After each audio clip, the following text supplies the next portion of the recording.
64 channel 121 and I'm going Go TV no Munsa Ebekayen.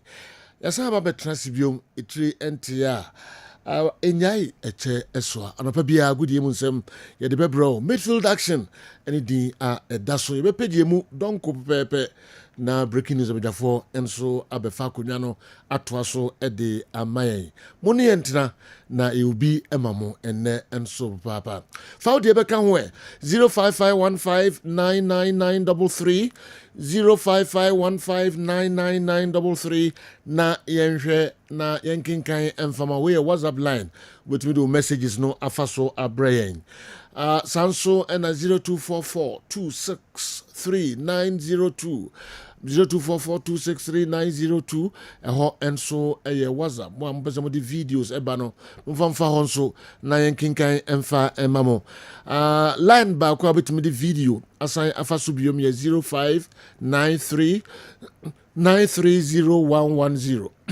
0593930110 ehon so betimi the messages videos ana faso the brain esema mu nyina akwa ba multi tv decoder no unsabeka Kessben television sounds na digital television bia na fe social media baby abewura bia yeho betimi etie na anopay Tony Montana de amanonisem ebebrain enanopay hina odie Ebeko enra UEFA Champions League games ekoso na score lines bi de minim za manfo no ye mo interest wumpa minim za Madrid ashase gobadia oh wow AC Milan na oko Madrid fie eko gwa no kamiensa enwanwa ye papa 3-1 and AC Milan omo eshe Real Madrid. Sanso and Sporting CP. And so eche Man City egwa omo so eka 9 ma omo etimu bako Man City and koto twa de kane. No muso mu pa 9.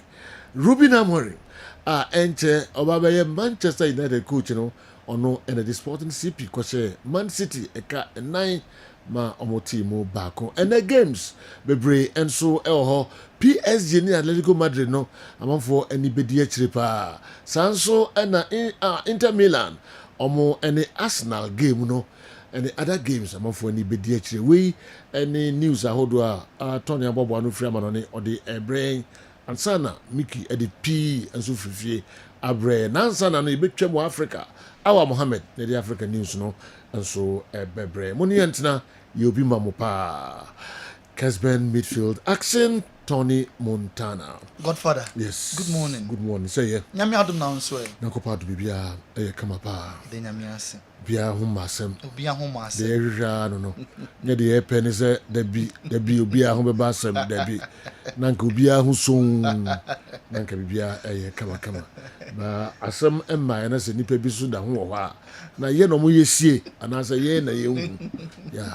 So mo de ngada bia ese nkom ho eba asem but na yan sorry die. Na nkomfo pi na ho aba asem. So bia careful. So only bibia kokuam ewo area. Yes, I think cameras no enchi obia de ne PC and a fake promise no pages no cameras enchi omo no cause no man dey bi omo ye de na camera be enchi omo yesie na say omo ye ni pay die. Yes, omo ye ni pay die yonkwe Meda CP award winner Kessben 2 points na kan 3.3 Kessben Kumase. Yemetie 4 and then her 4 akwa by her sama cross on for across year 2 far. Ni akwa monane yen sha se every Saudi Arabia Asian Champions League no record and other Al Nassr HLI edi omusun kunim by 5 goes to 1 and goes no flow here woto said ya wo Kessben television so Anderson Taleska or from Bruta and on a big first goal, Nenra was 2 goals out of the 5. Cristiano Ronaldo tap in, typical Ronaldo goal. Said yeah, our Kessben. So now, sa go yeah, Ronaldo, ne carrier goal. number 908 I don't know over me I reaching a dream of 1,000 goals and still I can bear 92 goals not Ronaldo I reach 1,000 goals now what them said this is Ronaldo about 18 matches was share 13 goals now 3 assists in 18 games or 16 goal contribution and now I Cristiano Ronaldo. Free Asia na yamba mainstream Europe and what that UEFA Champions League games echo so Real Madrid Bernabeu asofa back-to-back defeat.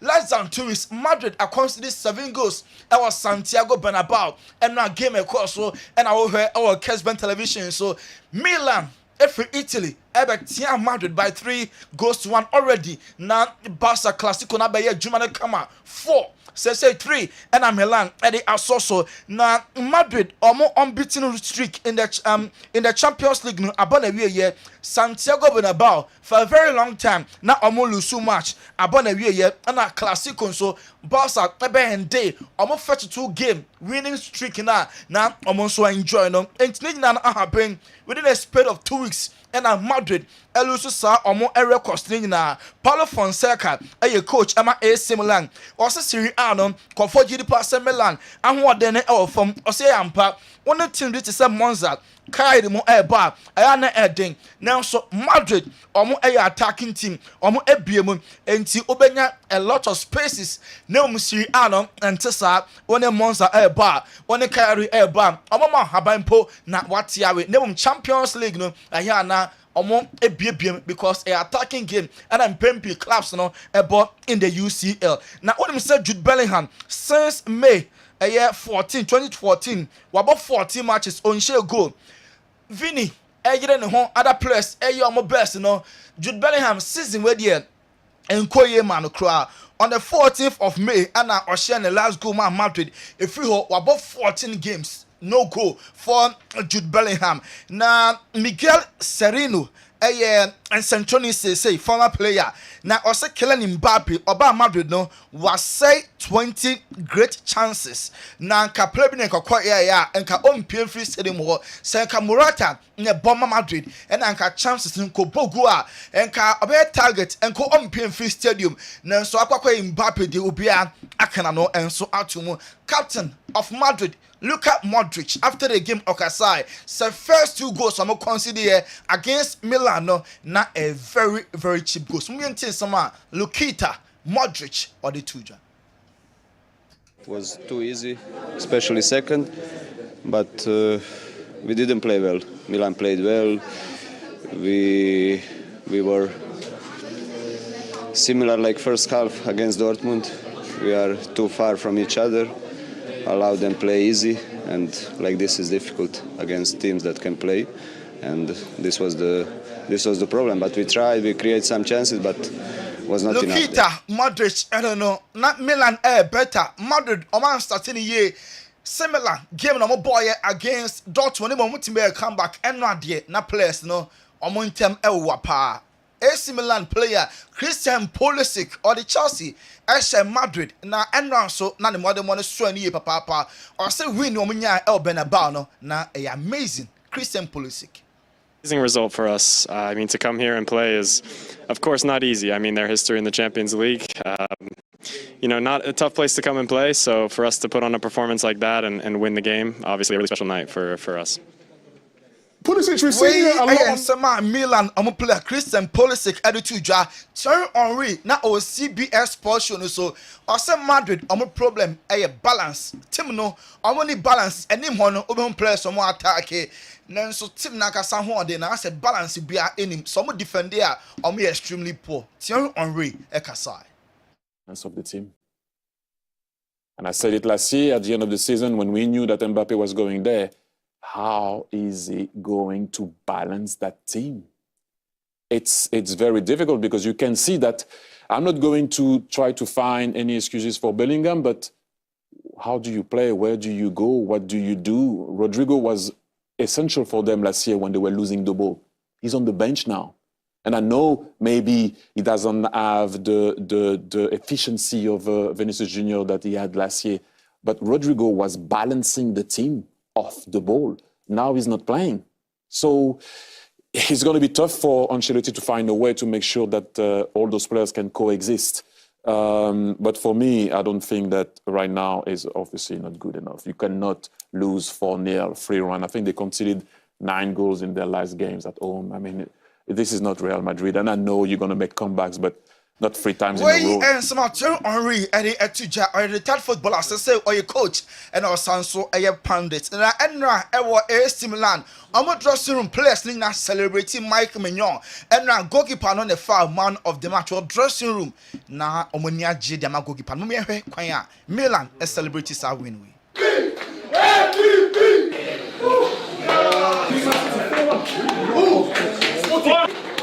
Well, enjoy, guys, enjoy.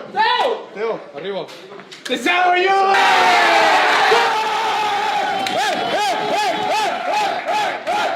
We AC Milan players celebrating in a grand style. Our Santiago Bernabeu and a 3-1 win over Real Madrid, defending champions in the UEFA Champions League. Now, Fede Valverde and the wife and according IG na enye easy crossing the kuno about pivot role no in fin adwana oye da ben na the phone be jatum say no kuno no onya winger and no message or the bet no social media no and our Kessben television so see ntia say no kuno no onya winger obo pivot in fin adwuma no and a Fede Valverde oye na Carlo Ancelotti as on team and control tweets conform messages are extra our social media. Nanso oyi Fede Valverde free because player no onya problems onya 100% anunti ana oyi ni free mu. Real Madrid director Emiliano Butragueno edin sama to just say same more deno na also be a rally behind the players. Yenta players nechi we enyemra or say man yehunya or say remain calm. Na players we more and achieve a lot. Every ama Madrid with time no bibia and so ebekoye. Yanko Anfield and no Liverpool second half no na omo super because omo she Leverkusen 4. First half barren, first half goalless. Liverpool and Shebi, Leverkusen and Shebi no second half no and Diana Edane Emma Liverpool edin kunim Kanaya Leverkusen omo antimi anti Zabi Alonso ne return to Anfield no ankoye Cristiano Bejane Samba before the game eventually OJ4 edekoye na Luis Diaz ononko ehye ekon eno esa obo hat-trick ewo 4 goals Liverpool Football Club no and so etimi share ye na when you say the Champions League no about 4 matches Liverpool omanya 4 wins omanya that story say see omasha 10 goals are considered only one and a slot or equal club in the record 4 first Champions League games na ne 4 ni nyina no watimi edin kunim e ho no mo na when you say Mo Salah why 9 assists wa share 9 goals this season Salah enra provided 2 assists Cody Gakpo and Luis Diaz goals ni nyina no about modern assists and then after the game Frank Lampard and a seed off na also a pandit and na our pitch side Frank Lampard and a seed off a ball Liverpool players na but some team said yeah goals no all angles player bia etimi ehyebi a very very good players no contract no amon try now amon and resolve moment Frank Lampard and his seed off. This is not a problem for tonight, but if they're going to lose Mo Salah, Virgil van Dijk, Trent, we know questions, that is a possible derail to this Liverpool machine. There's no doubt about that. So they have to sort of look at it and go, what is the big picture? They maybe want to keep Mo Salah. For me, you would always try and keep him. But when you have other players now developing alongside that, then you can see a future possibly if you don't have him. And the flip of that is if you're those players who are out of contract, this looks like a very exciting team to stay with right now, doesn't it? Yeah, definitely, but I would try to keep my experienced players as long as I can. We have seen it so many times, clubs like Man United, AC Milan, giving too early away, you know, all of that experience, and it's just great for those players, the younger ones, to have these guys around. And then Frank Lampard, retired footballers, so say omo pandits and I advise Liverpool say players need to say Mo Salah, Van Dijk, Mo Trent, Mo contract no omo try na omo resolve. Now when you experienced players no e wo team mo etimi eboa ye papa and no that e wo Portugal Sporting Lisbon e trash Man City by 4-1 and City and a question first now Phil Foden share first goal no and Joe Carey so no kwa Ejai now so about 3 goals into Ruben Amorim the last Champions League game for Lisbon and no other nkunimdie ema no Man United fans no afilia obadwini mpo se enra Lisbon match na Man United mom ana airbo the United fans na neasia agene se coach a onya medru wa starting po ayam rivals City for omo eho adwumanti enra go say flow ye no Gyökeres and our Kessben television so enra he was simply on fire. 4 goals on my share no ononkwa ebo hat-trick after the game. Gyökeres and the hat-tricker or in some way Eddie Jai. Of course, it's always nice to score and even better to score a hat-trick. So yeah, it was amazing feeling, but most important we won the game and yeah, it was a brilliant night for us. Victor, Sporting not only won the game, but winning 4-1 against a team like the City. Hat-tricker and against Man City and our Kessben television. So now when we say Man City, bet 2 weeks in so I'm from all Carabao.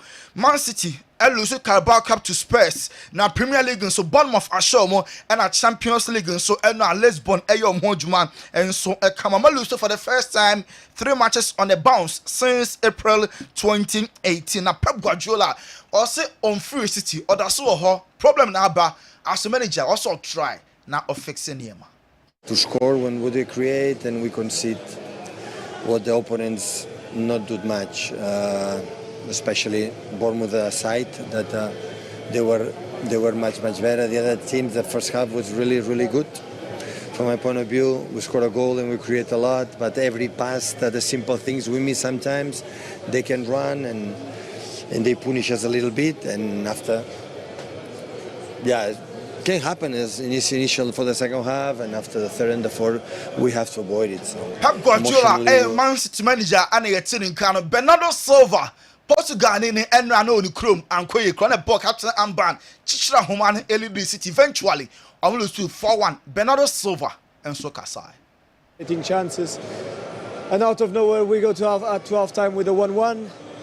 But yeah, we knew how strong they were in the counter. If we lost easy balls, how strong, how quick they were in creating those kind of chances. And then in the beginning of the second half, we just gave them too many opportunities to be there and to score goals. And well, yeah, disappointing because we're a bit in a dark place right now, and everything looks to be going in the wrong way. Even when we play well, we don't score our chances and we concede too easily.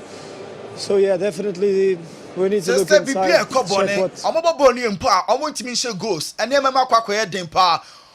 chances and concede very easily. Where and some Bernardo Silva Edisuja. Ruben Amorim, outgoing coach, Sporting Lisbon, Obama last match. Weekend way our Portuguese league, na enra club Lisbon. Omo appreciate a presentation at the mano, or also a dase, our game and a presentation. Omo ye man before the game and our Kessben. So after the game, so also call round city players, very appreciate supporters from day one. And near man, omo aye at the amount. And after the game, ye be sano, Sir Obama United. Now United team Premier League omo na ye that 13th last crown number 14th then obabaye United coach ne say United team no afi na osom ye ne kakra na omo free form moment Ruben Amorim. Yeah, it's not a start because we had the game here 2 years ago, was 5-1, so that's true. Is in front of the battle, but is so much better than me at the moment. But I believe a lot in my newest club, and we will start from a low level, maybe I can say that, and we will improve the team, the club. So yeah, it's Man not a United. start I'm start free the low level now. From us try say on be improve the club, and the matches ho. You be say Hansi Flick say Barca na a favorite. Some win Champions League now. Some more matches na car also so ebo, and then so big match Inter ebe ball against Arsenal. Na some match Mikel Arteta and ya bere pass. Team caught back-to-back defeats. Almost last week in the Premier League, and now with Italy, when be also Arsenal for it. Godfather Wadaroma. Okay. Infancy. All right, fancy. Nafi yen twaso. We never have a chance nafi omo ahwe stories no emu kakra, and so the Mayan Kessben television, Kessben 93.3, Kessben 92.9 Accra. Nafi mo amoshe DSTV no so munsa ekan wo 364 na mo amoshe Go TV no munsa akan 121. Emraso say many Dr. Monatha Edin Komo Kakra Nafi Abidafo transition foreign stories no emu. In fact, we are not angry enough as a country. This is the time our football has gotten to the all-time low, and calamity has befallen our football. But instead of finding solutions to our problems, we are busily discussing our third term for the FA president. They started campaigning for the amendment of the constitution in his first term, and that was when I knew it's not for the interest of Ghana football, but for his selfish interest. Hey, if you ask Nana Addo if he's been able to accomplish all the promises he made to Ghanaians, but he'll be leaving office on 7th January. He is not the only football person in the country, and his 5 years in office has shown beyond reasonable doubt that he's incapable of fixing the problems facing Ghana football. Hey, Justice Mampo Asem Health Center, and anyway, and so ebai. All thanks to Slot for a better performance, scoring, and very beautiful game. He's shown how capable he is. I don't think Liverpool fans will miss much about club. Per the performances Slot is giving them. Okay, they've really shown that they are the contingent, contendant, or what? Contenders of the EPL title race. Greetings all Chelsea fans. Mr. Tushit wasa japa and the message and so abraying and anopay. Uncle, good morning. Midfield action is loud and clear at Nkoko. Okay, CEO Big Man Aluminium Ventures Nkoko. Yeba share other messages no and so mamo. Dr. Monatha, I was studio ha yenen chuchin komo kakra na yemeto as doc. Sayo. But also who you are not paying. Pacho nyame hu me mobo. Na ho ye pa. Ye de nyankopon ase. Yes. Anopre manager level ne so. It was through. Wow. Na yem tias yem ma won kase wa stress. Because the na who know the no. I'm not surprised we are back. Yes. Fitter. All right. Good. They not the brand no paying. Yo, Sayo me da so be very powerful opportunity kisia nyame afa so. The amame ene Kessben FM ne Kessben TV management production ho ene o sports panels no nyina anope emso wo hwe for Monday na enkoma yedi ne focus no match na on occupational health and safety. Na as part of occupational health and safety no anope baby a me pese me de fa mfasode a ewo medical lab ana se check up check-up imprim bebre no you complaining of symptoms bia meti pai me kotudwe me ya mani so bre me bibi kakra bia na mabre ana se me yem me ya be imprim bebre no sa na ma we koso a ade ba akọ a obetimi dia yesusudua ana se as a main can say yastic na we dia gina so dia nom aduru enema ewo mu anase ne ekoso ni pedua ni mu na eno na utimi lab nhwehwemu na ebeda di dia obetimi atu eho anamo anase obepe ne premisi brabi edu anope ade ba ko a from January ebesi day the seed of November mehwe etiefo ne ahwefo se omoma omani enko ho omo blood pressure check. Okay. Blood pressure check. Make sure say pharmacy be a ben anase hospital be a ben no. Obebo modern say obe check o blood pressure. O check blood pressure. Ye free bibi systolic blood pressure and diastolic blood pressure. Esro de no ne e form de na and pulse.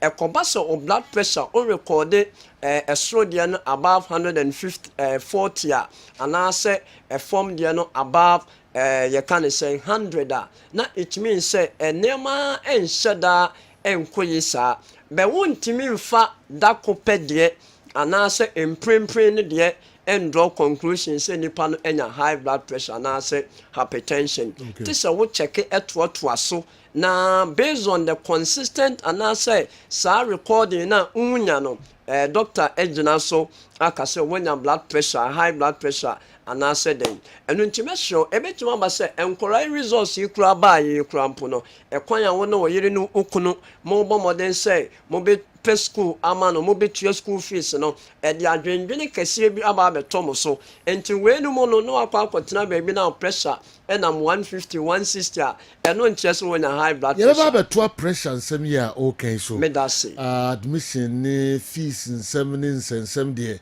the pressure pa na eba na me wo nana frimpon nana ewo afidwase opese nana frimpon afidwase unim no one of my distributors okay yes opese odinsem kakra tudwa na yema no kwan na fe ye hwede nana e de ebre hello nana frimpon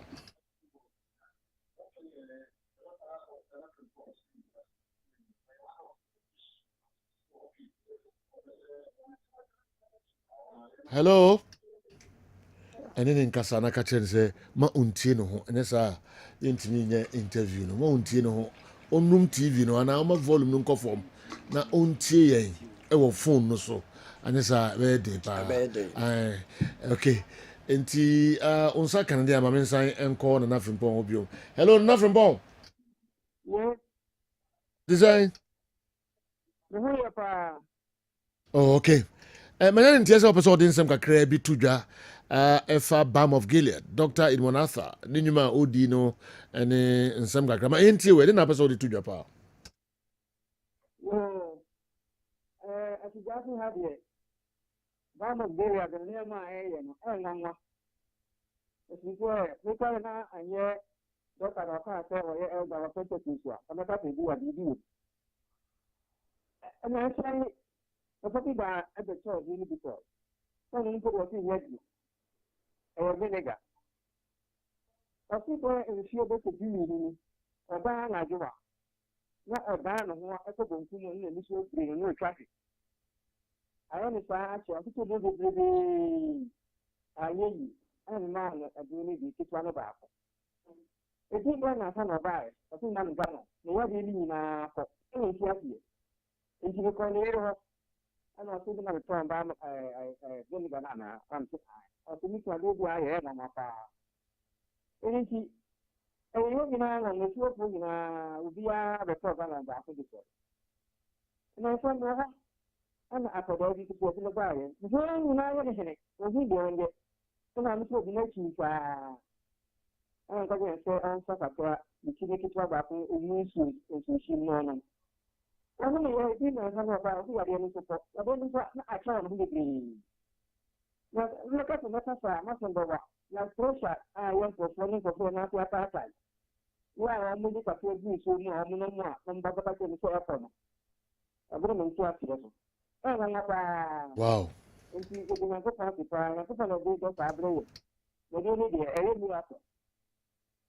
A miracle, a drone, dear, a miracle.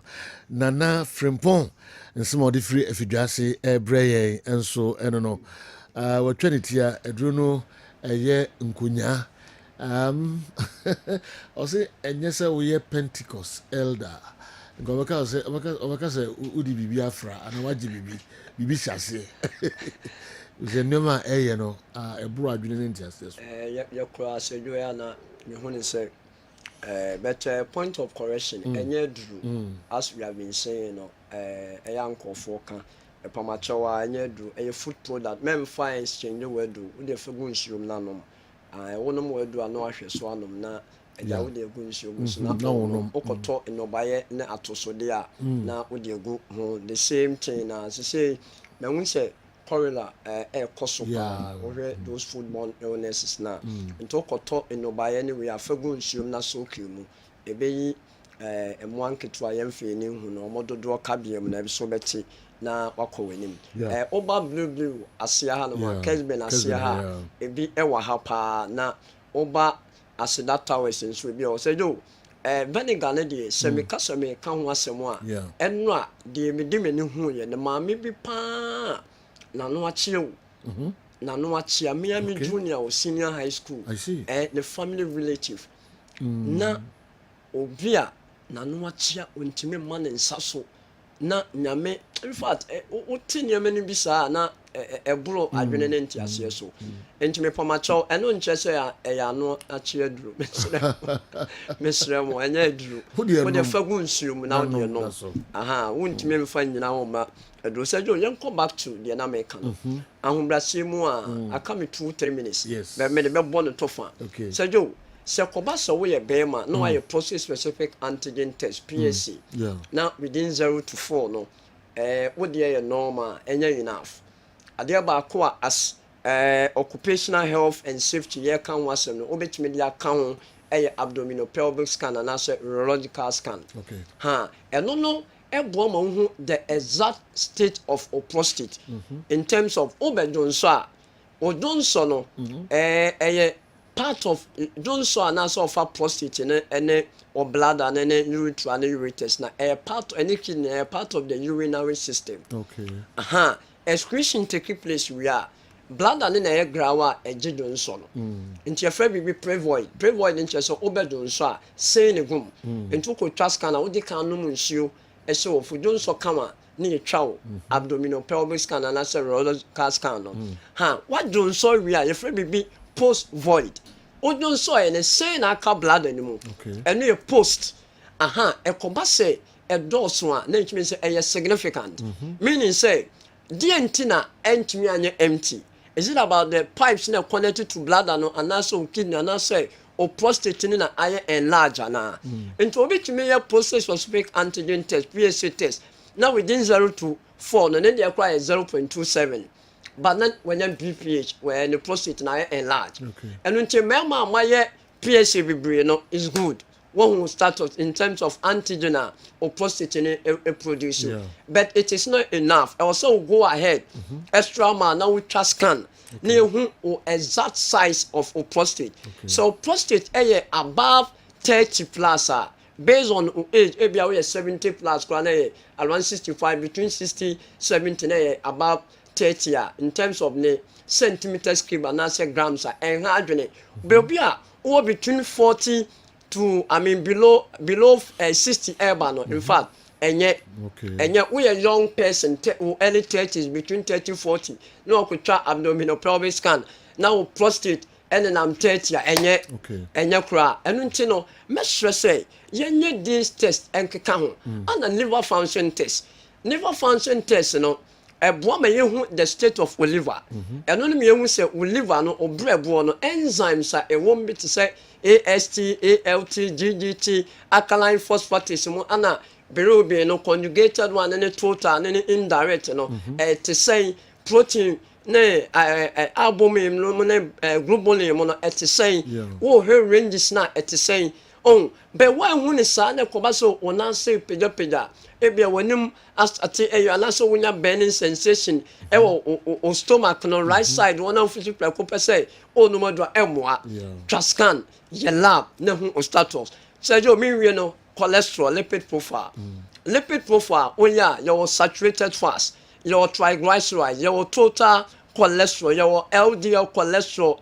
bad cholesterol ana high density lipoprotein good cholesterol and no me who say obrebo no in terms of how I was stress on how I will yaw near fa or cholesterol or system no mu saying any nuane a break it down as lipids 20% no when you na over balm of Gilead ye di kan ye hwehwemu ehu say na woni pebianity and sana any advice related to enroll related to diet related to lifestyle didn't term to way so anyway na ye the amount e basa me kan question say what the wiase be fu bomu a enye adwuma because ya chiro e kwan pa no so jo mi ni besia me di si ya me kwedi na me san ka che Ghana for akai o mo say BOG vinegar enye dru ebi o asida house wa ebi o asida towers ebi o Ghana ha baby a ofre ya ye bejo so ne ya directo ama wonsa aka won de ahoma no na airborne no 0539 86 38 and another 38 so your number na do Yeah. 0539 8638 Anna 38. Wow, number with them TM for that the chairman. Yes. Anna second number no. 0240 51 21 71. So you we add the crowd the when you me personal line. Okay. Almost send me WhatsApp I may respond to 0240 51 21 71. Me patcho o peptic ulcer no more drew. Be ojin vinegar fagu nsulum keke. Now what the nom what did they area and son when you so na bibia aye fine. Okay. So you hear that Dr. Edmond Arthur Doc Bedasi ene anopai say Drobaju atrema. Yes. And no one enye bibiri the one can enough. Among for afa. No can na fi numbers no free. Na fi Balm of Gilead Doc say enye dro. Wasi suda bia say enye dro. A food product. Ti we fa fra wusu nanom. Na be ho ade. Simple. Doc Bedasi. So you for the opportunity. Okay. Dr. Edmond Arthur Balm of Gilead. Adwuma ewura CEO ene no edi enkomono araja for trust na fi ewura stories no emu kakra na afi local stories kakra enso ho kwa mikidi beba na yahwem 0593930110 0244263902 and also lines with me do videos I hold on afaso abraye. I think the White Angels are no more of the with Real Madrid, and that is why they are struggling at their backyard. But boss, we have something to tell Andy.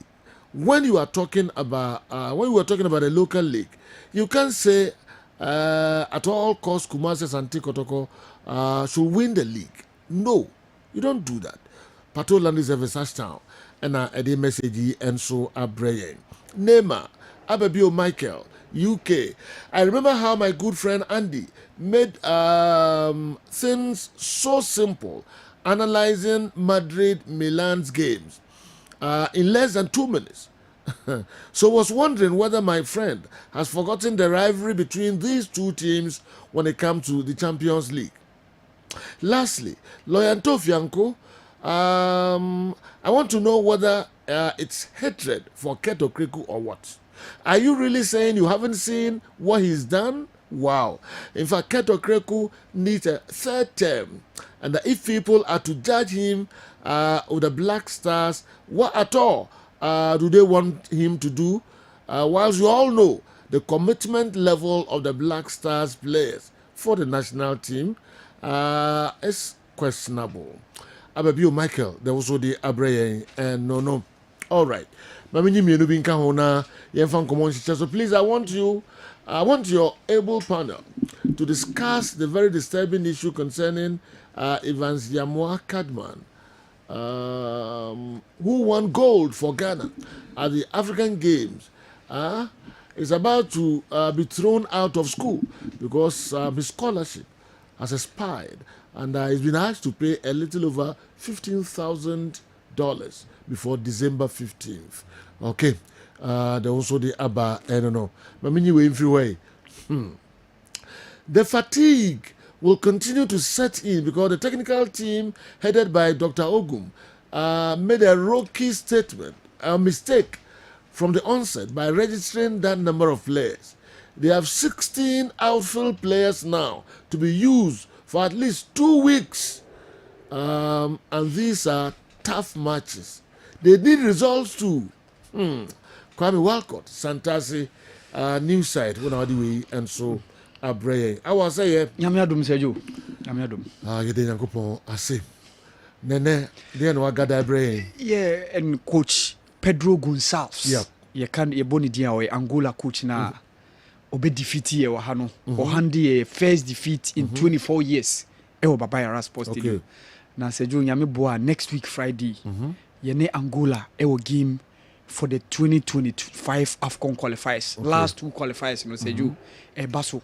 Now our name on the 26-man squad, Seju or the Bebo. Interestingly, one player now on Kanwa Wababak, Mbala Nzola, former striker of Spezia, CCO Fiorentina, Seju. ɔno nso yɛ back nti nyame boa next week yɛwura mu into the international break no and of course coach Michel Dusuye nso Guinea ɔmo nso sɛ ɔmo qualify ɔmo group no I had very difficult because DR Congo are picking the top spot no akɔyɛ to say a group so Guinea and Tanzania must battle for the last spot no so sɛ Ukoba Orlando Pirates have vowed to dethrone Sundowns or the PSL mo sɛ ɔmo pin a 6-point lead PSL no so sɛ Ukoba ebehim. The fatigue will continue to set in because the technical team headed by Dr. Ogum made a rookie mistake from the onset by registering that number of players. They have 16 outfield players now to be used 2 weeks, and these are tough matches. They need results too. Kwame Walcott, Santasi, new side. Omo can 4 and against Keto Kreku, the third term. Omo epe the free football people for and so on. And again, and surprising results on Kwani PP. I said no what you ana. No, and score lines are not amount for expected. Okay. No. And the score lines no crown victory no. Yes. No, it was a bit baba. Oh, do you know? Sporting CP Man City 4. No. Even victory. No victory. No. Every score line, every victory. David. Sporting CP, do you know? Bishop Man City. Yes. No, I wasn't. I never thought of that. The investors never lose rap. And no investor be yes, you so BBDB. If you have goals. Yeah. But win there because you know, City almost losing streak. No, this is the third one. But nobody analyze City game and think that almost lose almost last 2 games into playing against a well fluid, flexible side, and only Manchester City almost style no a pesa style nibi. Almost born a pitima indifferent baby team almost bought the almost. It's nobody thought say City ever go J Sam Kuguno and Real Madrid in as much as Semeka say City they know can be. No, maybe I analyze it. Said your question will be an answer. And that's all can you. Much better be analyzed. That's all can coaches in me. City there. Man, you photo money the new Alex Ferguson. 80. Omura Fisa Ferguson. Saranko. Pep Guardiola she had on Wembley none hope. But Real Madrid said you in as much as say omu meetings no na ye obi ashe 6. Me inside draw no. No and AC Milan anything in the Champions League this in they are performing. And at the Bernabeu, nobody thought so meeting a cost of fire now. But it happened. This way, Liverpool beating over Leverkusen. Never say Liverpool better, but scoreline for me was an upset. Yes. Goes in about second half. Yes, let me say Liverpool beat Javi Alonso's by over Leverkusen, but for me, the emphatic scoreline was an upset for me. In games we were the big games, and I wasn't expecting that kind of victory from Madrid and then Sporting CP Ediano. Mbappe, what's wrong? You know, Mbappe Diana Makan Hada. On says a Joe. So Boliga, Ubien show Debia. And the French players have a very good PR. Their most effective player, any player only good PR. Yes, Anka Ballon d'Or and Kwajibi, Griezmann. And he's the new face of the French national team. And as you know, being how powerful the French media are. And put that aside. To have a player, our Bebo 2018 World Cup, now SLA, in game and nobody thought, say, Obetimia assassin game against Argentina, no assassin game, and he scored in the final. The 2022 World Cup, finals offside until the last 20 minutes, a hat trick in the final. In Mbappe would there were a lot of people among here and cry the best player in the game. And consistently for PSG, he has been scoring. Consistently in the Champions League, he has been scoring. Inti big boy. This is a player moving president clause or setting it down or convincing it to stay because the face of the French football. But the transition of Mbappe from the French Ligue 1 to the Spanish La Liga be a problem.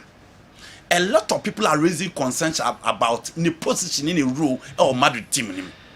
For that one, I bet to differ because at PSG, goals now no sharing. It is because he was leading the line. The supplies were coming, and he has better creative sparks behind him. And now the bar Madrid, big boy, and was about to Tima, Genoa, or Massa winning the UEFA Champions League, or Marco games are unbeaten. And let's not forget until yesterday, until the game against Lille. Last season in the UEFA Champions League, team Bia and share Real Madrid. It's Obabeka Vini and then Rodrigo, who were more cast for the Champions League night. No, let's just say Mbappe near Jumabi Bri a year.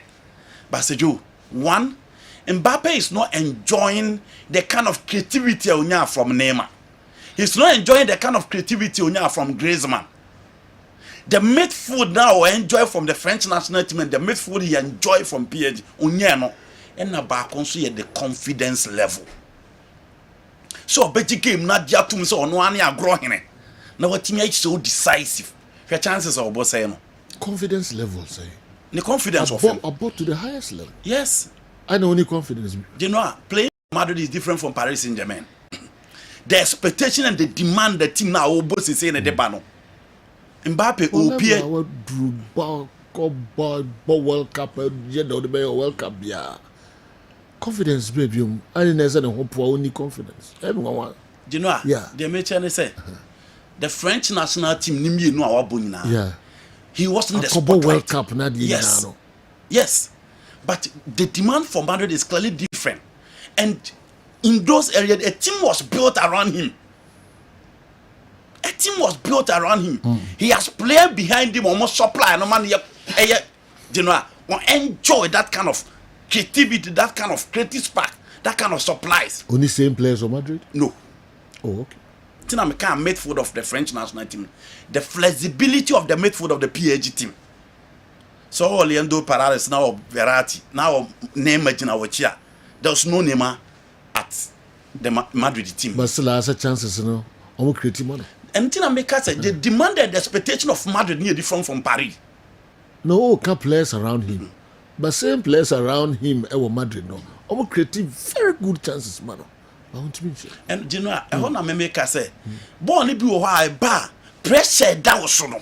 You know, Mbappe, Jimmy Carragher say, Real Madrid thought they were bringing in the best player in the world. They never knew they already had the best player in the world. And they demand the boss, you know, Vini or Rodrigo. They are certified players of Madrid. They don't have anything to prove. Mbappe saw France World Cup and went to me in as much as the new field, they will still give him more years. But Madrid, no my year now, or so by ye, it's just a woman, and only the load of pressure when Mbappe saw. You know, that is the load of pressure. Or was something to prove, but only anything to prove in the French national team. Into that load of pressure, no, and the Kutiana did not own team member, no. Against Barcelona, your chances of Boseno, and now have or hit Bob back will be a fire. Your Bobby or Boferium.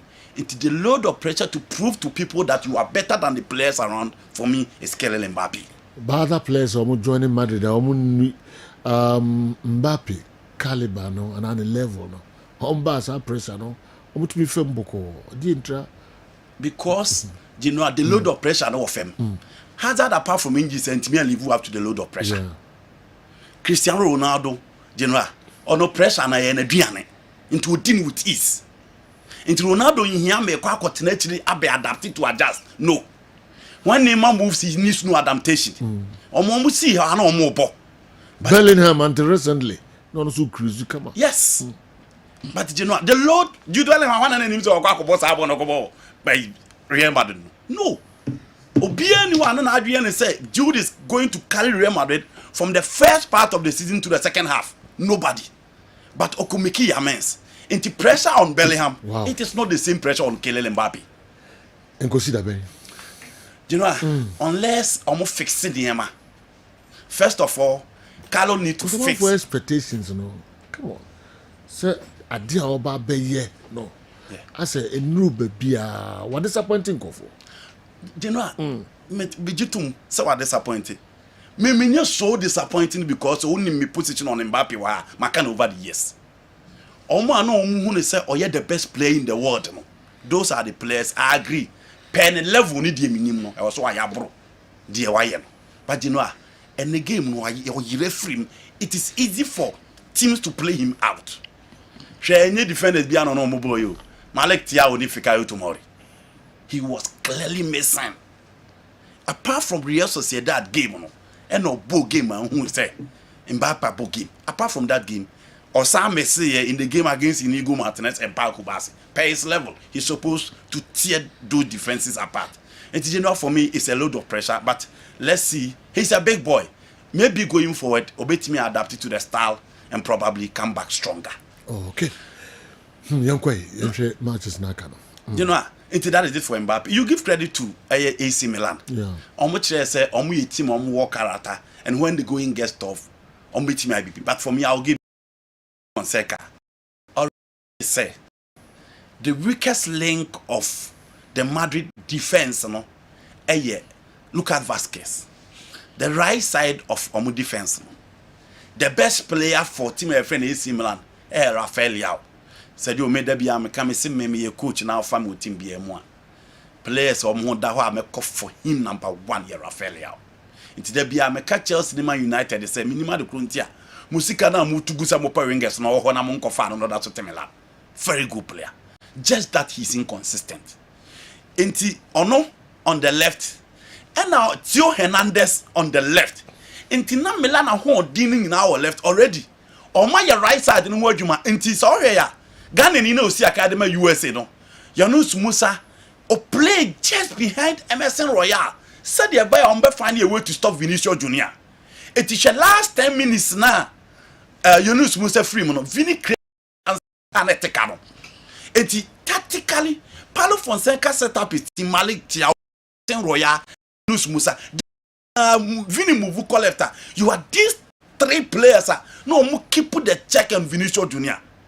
It's your mochi ball now, you know, straight. Not Theo Hernandez are linking up with Rafael because Real Madrid, in as much as Jude was rotating between Federico Santiago Valverde on the right. But no money will be on the ball wider. Obetimi a stop Theo Hernandez. Ama passes now no more deba Rafael on a jai. And then Obianim Tijani Rendes. Or a midfielder, a Dutch midfielder will be PR from a midfielder. And unyan to was you control 1 year. Inti Madrid and Timian stop Rafael Leao. Inti check the first goal, check the second goal, and check the third one. And omo recovery the wofem. Omo nyina di ball nachi.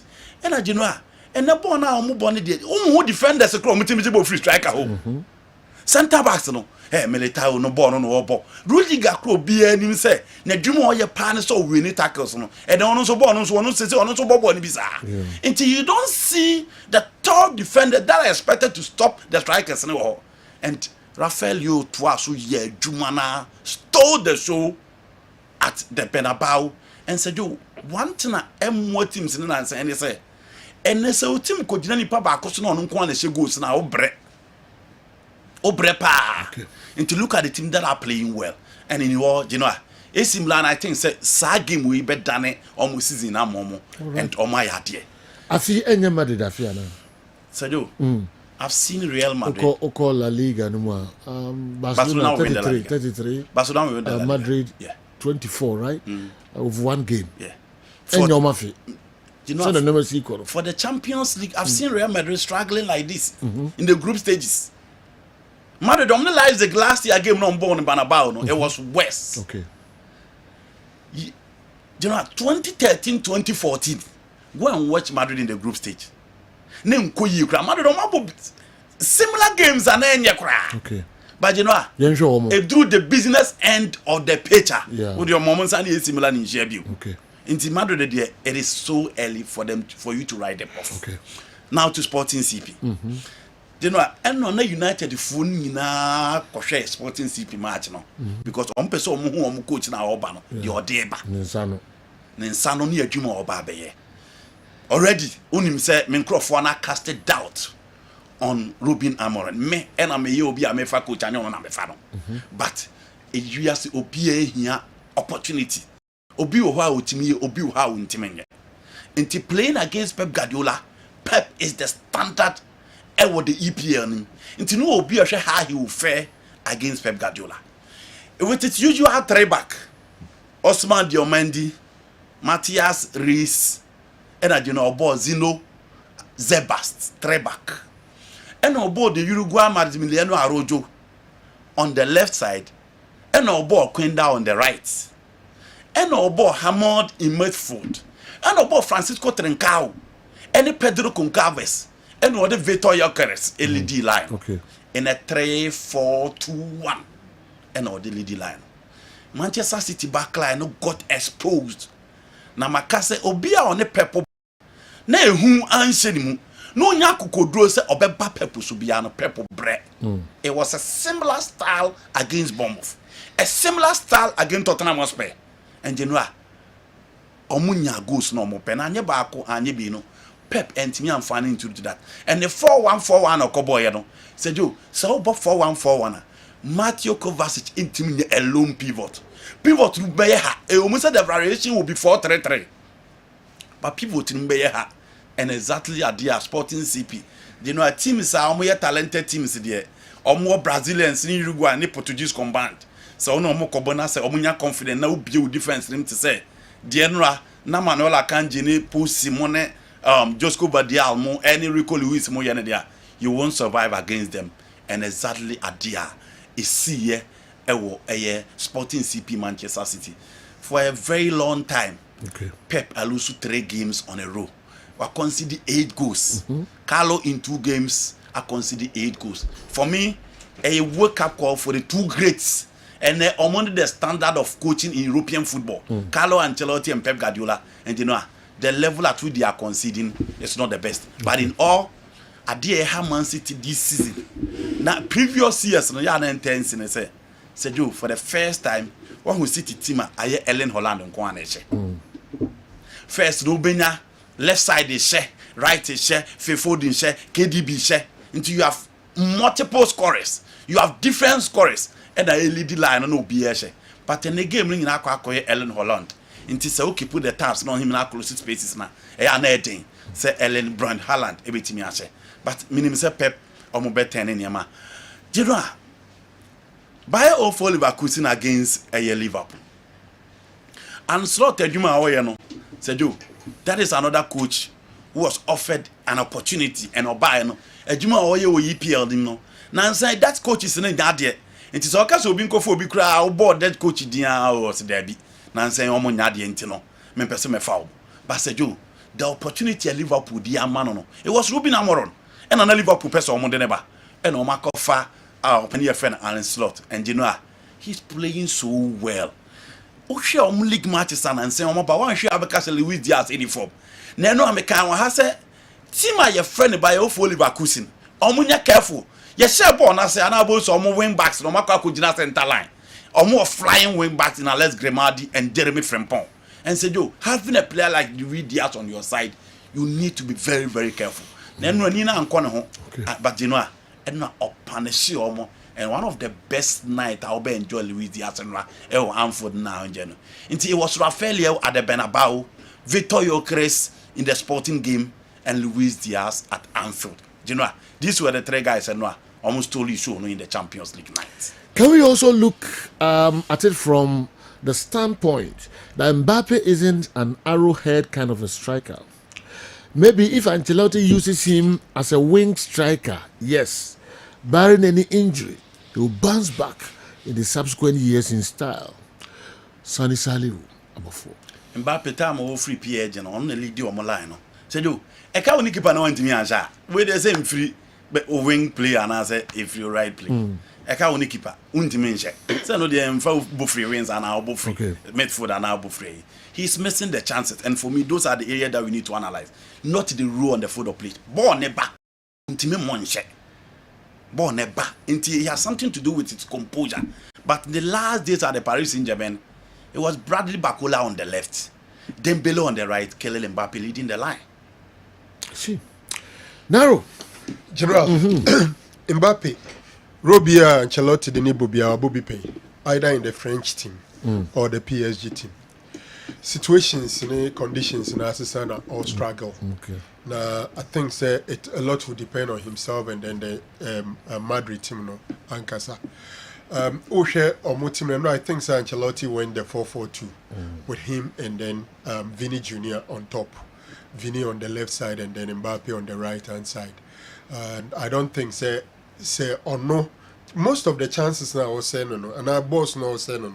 It's got nothing to do with opposition. And I say pass and a hini fiba. I be when him when he goalkeeper. And it's more of psychological issue. Me feels that Mbappe is a good player. Okay. He's young, he has everything. It only need a little bit of time for them to gel. Omu Jumano, dear Den Kakra, individual ego. So far they've managed it. Meka Oshe boys bear for now, omu any more na. Utimze edu baby a ne ho nsem no kan edin. Nti me feel say enia de bia ubetumi aka say a position and bibi because there are a good number of chances on the man Mbappe under normal circumstance he should be able to score but he doesn't. A basa yana for me it's not a matter of position at the neighbor. General free Madrid then I say Madrid after Barca defeat any Vini losing the Ballon d'Or and this one Madrid fans now shall say hi pa now team do this time we are one year careful players and confidence back off mama now affected the entire team. Luckily they have probably the most competent person to handle a situation like this. Carlo Ancelotti should be able to handle it and I think say he will. Before normally Barcelona Bonano Bernabeu no.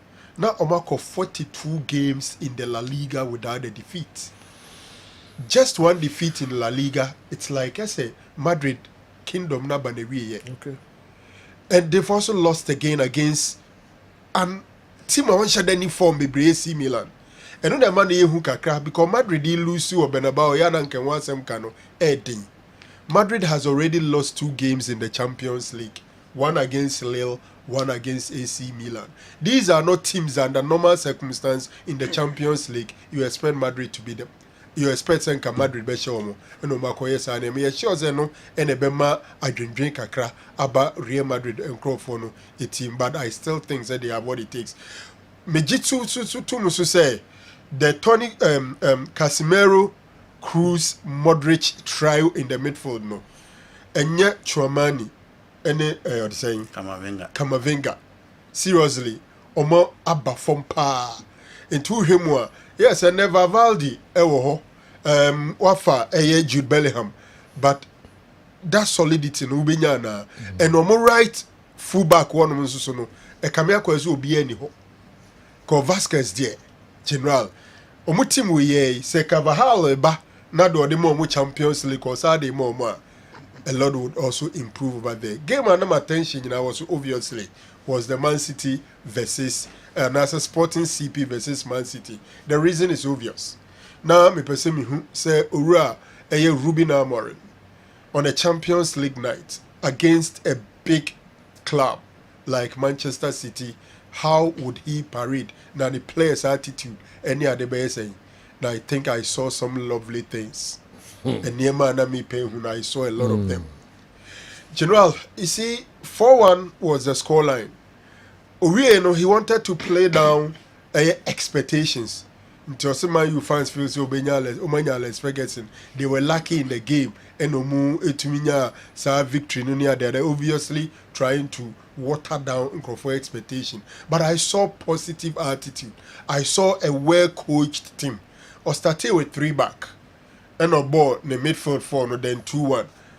Now Utim say the guys were working when they decide say almost City back no munyama leave up Man City ball now Utim say they allow it with very quick counter-attacking play now omo etumi akwaye omunye duano and over the night Victor Eucharist was something extraordinary. For United fans there is still uncertainty around whether he's going to be successful or not. But me, I'm a bit positive about him because there are some generational talent. I see him from what he has exhibited so far as one of them. Now, Bertrand said the whole of Europe over top 6 leagues now starting from 2023-2026 season. Ono ena arena games do pa, including Barcelona, Real Madrid, or other teams. Ono ena ashe goals do pa, most goals scored. Ono ne Sporting CP no. Enti no afọ no musha ye no. Enye se bia one day bi na to abem. They are scoring goals. So agene ho. No, General, these are these are figures. Okay. These are figures. They are no opinion. Okay. Most wins in the top 6 leagues in Europe. Most goals scored. So he's up there. He's up there. Okay. General, he's up there. Yeah. Now, Enra, who shares a final match, Sporting Promo, Lisbon, final game. Now who share Man City Naba, no match Man City 4-1. And I'm sure a lot of people. I watch a video. I think the supporter, that's why Benfica says so. A supporter, no, to say, oh, yes, I'm more in echo. Or so what the Yamiasi. Na Kabaya cry and Kajukares and Sunkubi. No Muntomu Krumonum. Ah, well, General, it's a at the end, I wait the chain, Eric and Hack, and Brown of free. Yes, in terms of the Champions League, nothing Hag about could do semi-final. But in terms of say baby free, Ten Hag no our system natural. This boy or this guy, they make a CV or modi be man you. Oh, General, who can CV? It be a sure make say coaches are after Ferguson Mobano. Jamone the most inexperienced. Ye for no. Rangex ne mo be caretakers in free sinchen we dey ne dey be mo areshe mu se bia oye very good na fe no obenti nyanya ehunu no because he just stopped football when he was 7 years ago. Okay. He entered into coaching in some 6 seasons ago, and what he has achieved within that short time no e sha on crane bisa akwa no in coaching. All right, let's hope so in coaching. Wa be brutal. Okay. Unchanto mame what be brutal. That's Antibeka. Na Yahudi otimi Pep Guardiola. Manchester Chrome obeye Debra. That's Antibeka 23. But say no nsuti bi Pep Guardiola. Me say Yahudi otimi Pep Guardiola.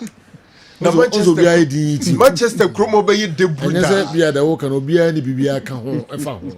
Obia idi no hwe no bia smile. Bia you dem bia smile no hwe. Ba wo hwe manim du hu achi. Man not this room. Ono no bo Pep Guardiola. Andy Shesre na se ansakra na awa kwa da na why din ya omfa ho. Se Newton na obo ndin omo mi no omo kan so. Omo hwe o se o kasa dodo. General some person ka che on say Yehudi otim Pep Guardiola. Okay. O ja say. Sai wo school ni nya hwana be sha Guardiola. Atwa so say. Nya hwana. Atwa so say. Oni na bo ba ko ahye no. Ah? One no. Washan 4. You know, Washan 2-1, Washan 1-0, and 9. Oba EPL you know oh be a man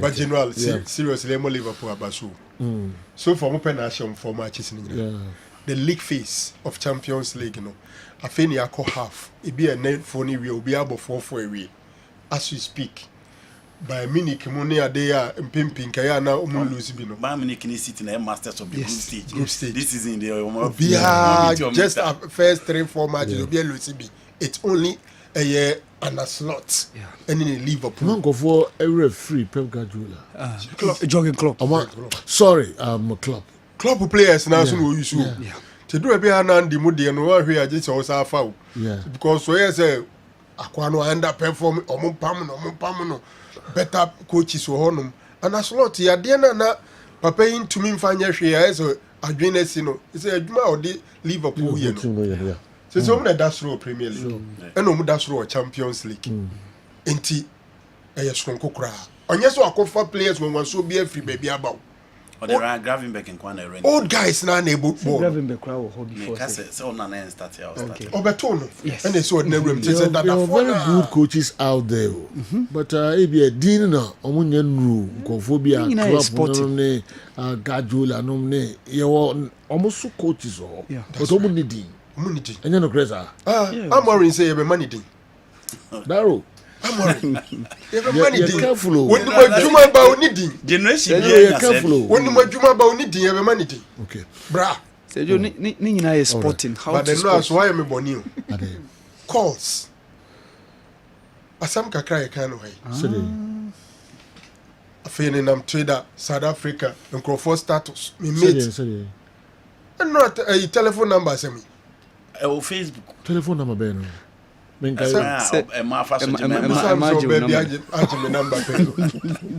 Facebook I don't send their mommy now. I don't pay madam for Visual South Africa on more platforms. So, what do you do?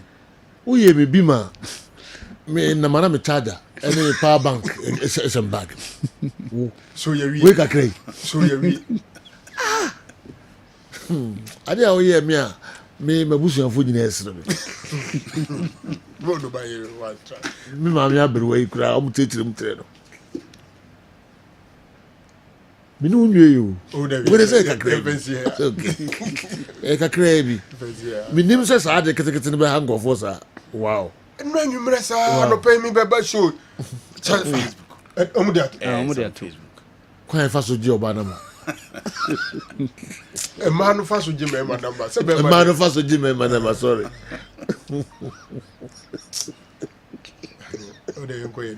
Oh, right.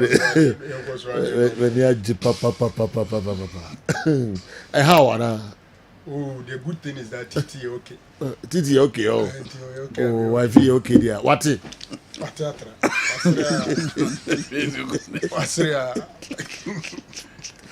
And then besides, I saw the new on the gym number. I'm falling in that category. All right. So the emphasis NCC fires for now. Oh, NCC fire for now. Came for attention and could need in Newton, yeah. And kind of forces. I hope so. Okay. New and ever screen never heard there anymore. Only narrow problem, Yana. As we be about him, no manager, no. Savanko manager. As we be about him, no. Okwa ho che kitikiti man woni agisa wala. Anytime we have a kofodia lam ho to me. Oh. Ba me srepe obetwe beto ani mu se mu twitwa me. Ntino me hu se me nsre na me hu se nse no. Menye malimbo se ana. No ye no se twini kan koko echi. When the car numbers need drivers need ya bro. So no ni se minim but their drivers no come meeting or culture center. Who their drivers. Come meeting or culture center. The first Sunday of every month and I do that.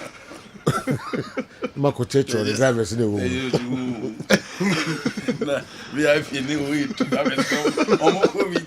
Oh, that's all. Only as visit. I'm chairman of Coffee Guy. I'm chairman of Coffee Guy. I'm telling you. Before you have for no chairman of Coffee Guy. Yeah, you group. I am madam for power now. Yeah. Okay. What's the name? No. Okay. Young boy, you Unimno. Whatever suggests about you, defend this. So, the information. I don't know go from more there. No, I don't know. So I have received 2 of us. Chief. Yeah. And I one up part to a frame. And radio Unia Edibimu. You try now on mum and watching I need. So, what Midarasi. Yes, and Ronnie Dean Commerce, Biargo stars at the top of the Ghana Premier League, and that it makes them the best team. CCA. So Franco Diano can't based on stats, and America say performance in based totality. On position and based on stats, yes. They are the best team on our league. And now we feel say nation. And America say performance in totality made reference to nations akwa way. Na Lerigu akoshomo or Karela for or Adriana or Dau against Dreams in Dau. Dreams home and cry for us say I was making a point say 3 different Kaswa area the 3 different teams nations are caught away akwa share or more your top sides but so Joe Masasha Dibu a league you know so I think said this time you know our Diana stars and very careful. I'll be talking about them and then the data starts in Kwana Bay Juma. Diana you're very careful, Berry Go stars you're very careful. League you know Sanya first 10 games no na ABBR.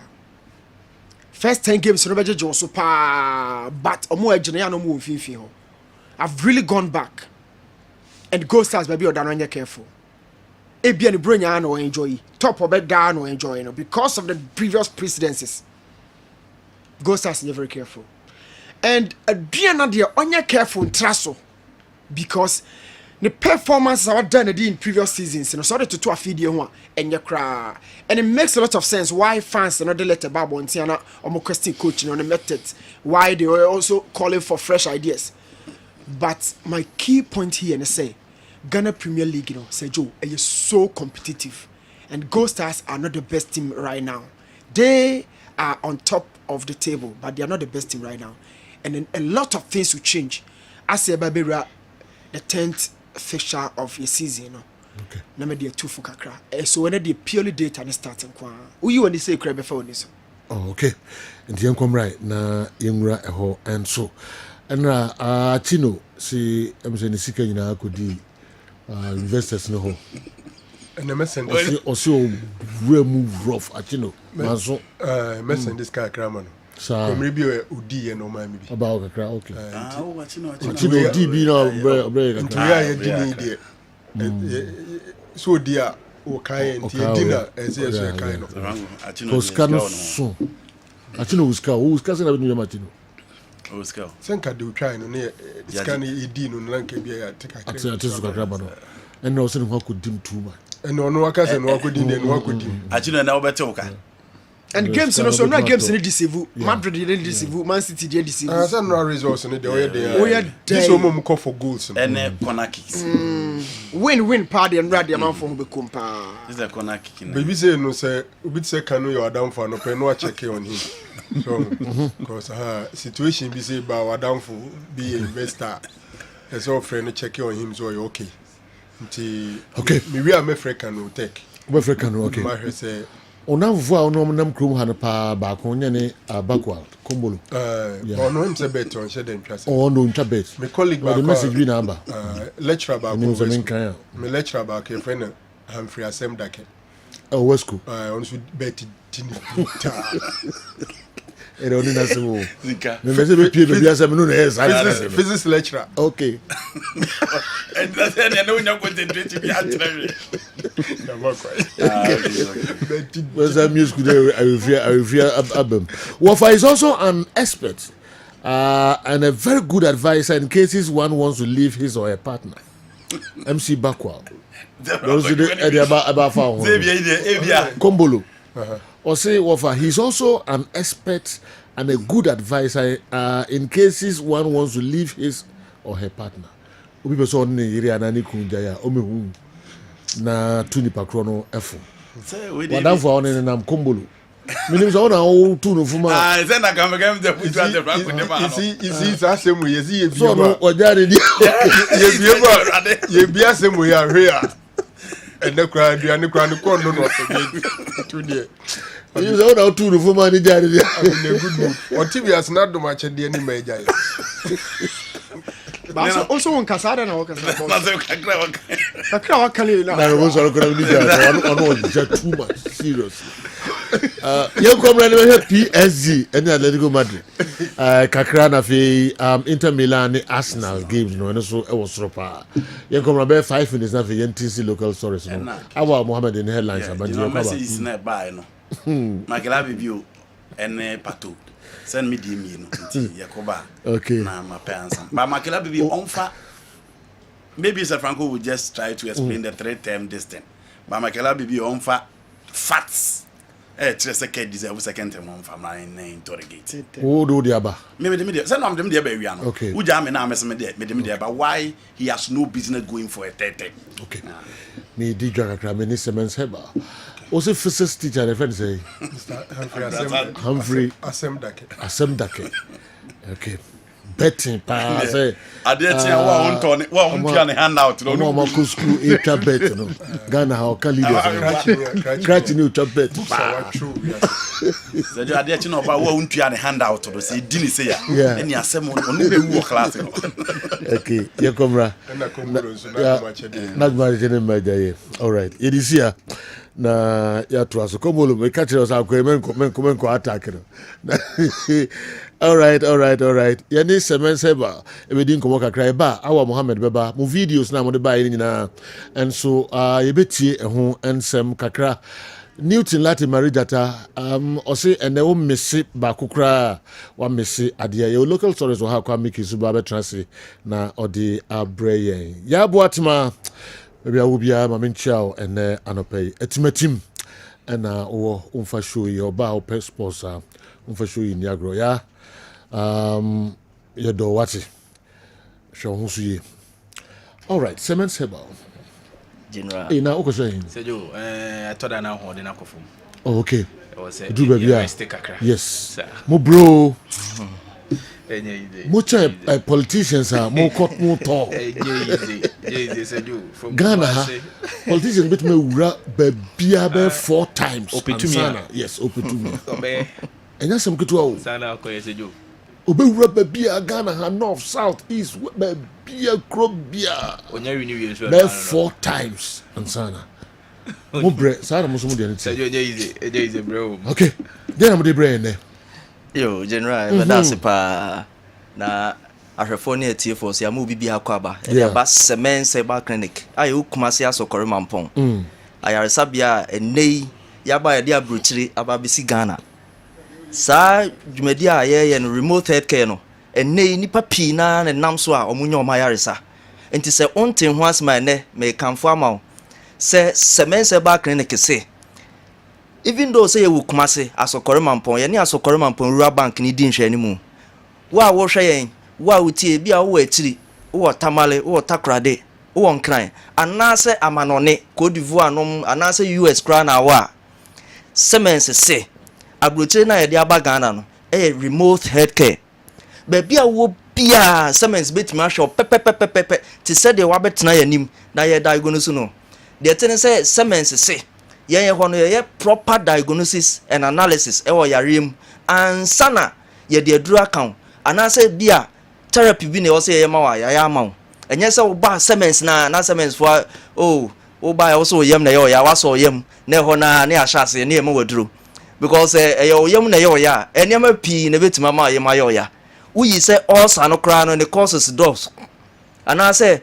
ulcer ne gu ahodo na peptic ulcer say bia esophageal de ye minimum anase ye boso anase gastric ulcer anase de friend stomach ulcer na to yem tentenfro no mu no anase de ndiodo na de to nsono no enumpo no egu ahodo obi so anya typhoid anase enteric fever ono nso ne yem ye ne yasa sanso no obi anya kidney issue bi ono nso ne yem sa obi anya hepatitis B ono nso ne yem enti wo yem na ye o ya na wo se semens fo ye enhwehwemu papa ye ye laboratory ye do collab na ye twu moja ye de fan fidie mu hu se de ye wo no eye we na de baaye afenso empempenso be na yare ne baaye no ede waduru mu the stage ehu hia pa da bia me kasa asem we se obi aba o hwe na yi no hu ne course no all right se wan hu stage no now start se o ma na duru a yenim se nro no bia no o hyesene bi yade bi wo ha ne de na acute stage afen na sha se nro akiri kura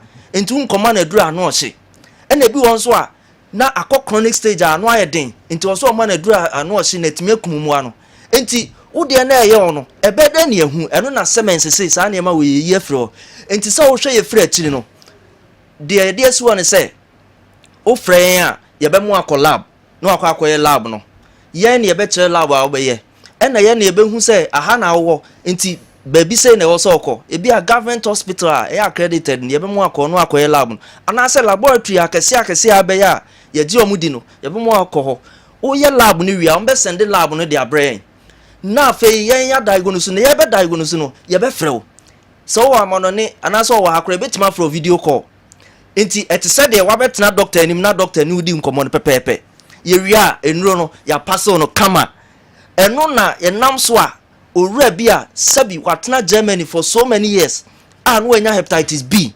onyankopon nam semens so ama nipa no ho ato no kra ye wo ho evidences eniama wa send dia brain ne nsem audio a ono ankasa ye de aka ho e de brain se wanum nuro ne maamia brain nuro gallon mu ne ade nyina enhaban atie ni ya pack ni nyina de brain nenso ne ho anto no na ote semens kan se ye sa remote care no opese onya akwanya na one ya ankasa edi nkomo nyame adom ye friend video call ne kasai ye ma ne ye test no ema ye hunsa ne viral load na afrokosoro pa wosoro ye almost 18,000 na nyankopɔn adom mu 3 good months pepepe afei de ɔkɔhwɛ ya ade ne yɛsi no detection just hwe ni hɔ kra enura yɛde kɔma na afei de ɔse emra yɛde yɛ nuro no kɔ ya ne nsa kan no ohun nuro nketenkete bi ɔse magye nuro gallon mu ne ade nyina na nso me ho antɔme na mo bra me nuro we de ɛbɛyɛ de na yɛ ɛno na kyerɛ sɛ semense back clinic we me business onyankopɔn aboa yɛn ma yɛyɛ nhwehwɛmu ankasa wɔ haban mu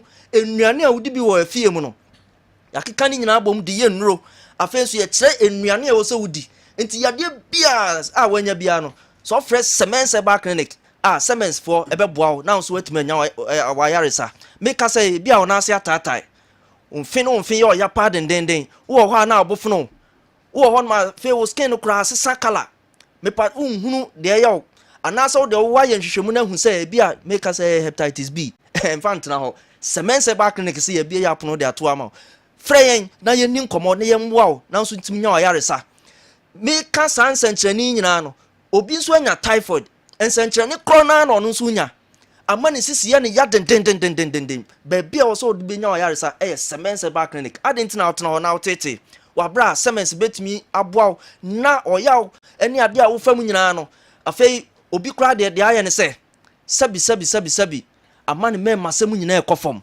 mepakyɛw wotena hɔ na akɔ akɔsi sɛn frɛ semense ɛwɔ 0240 61 60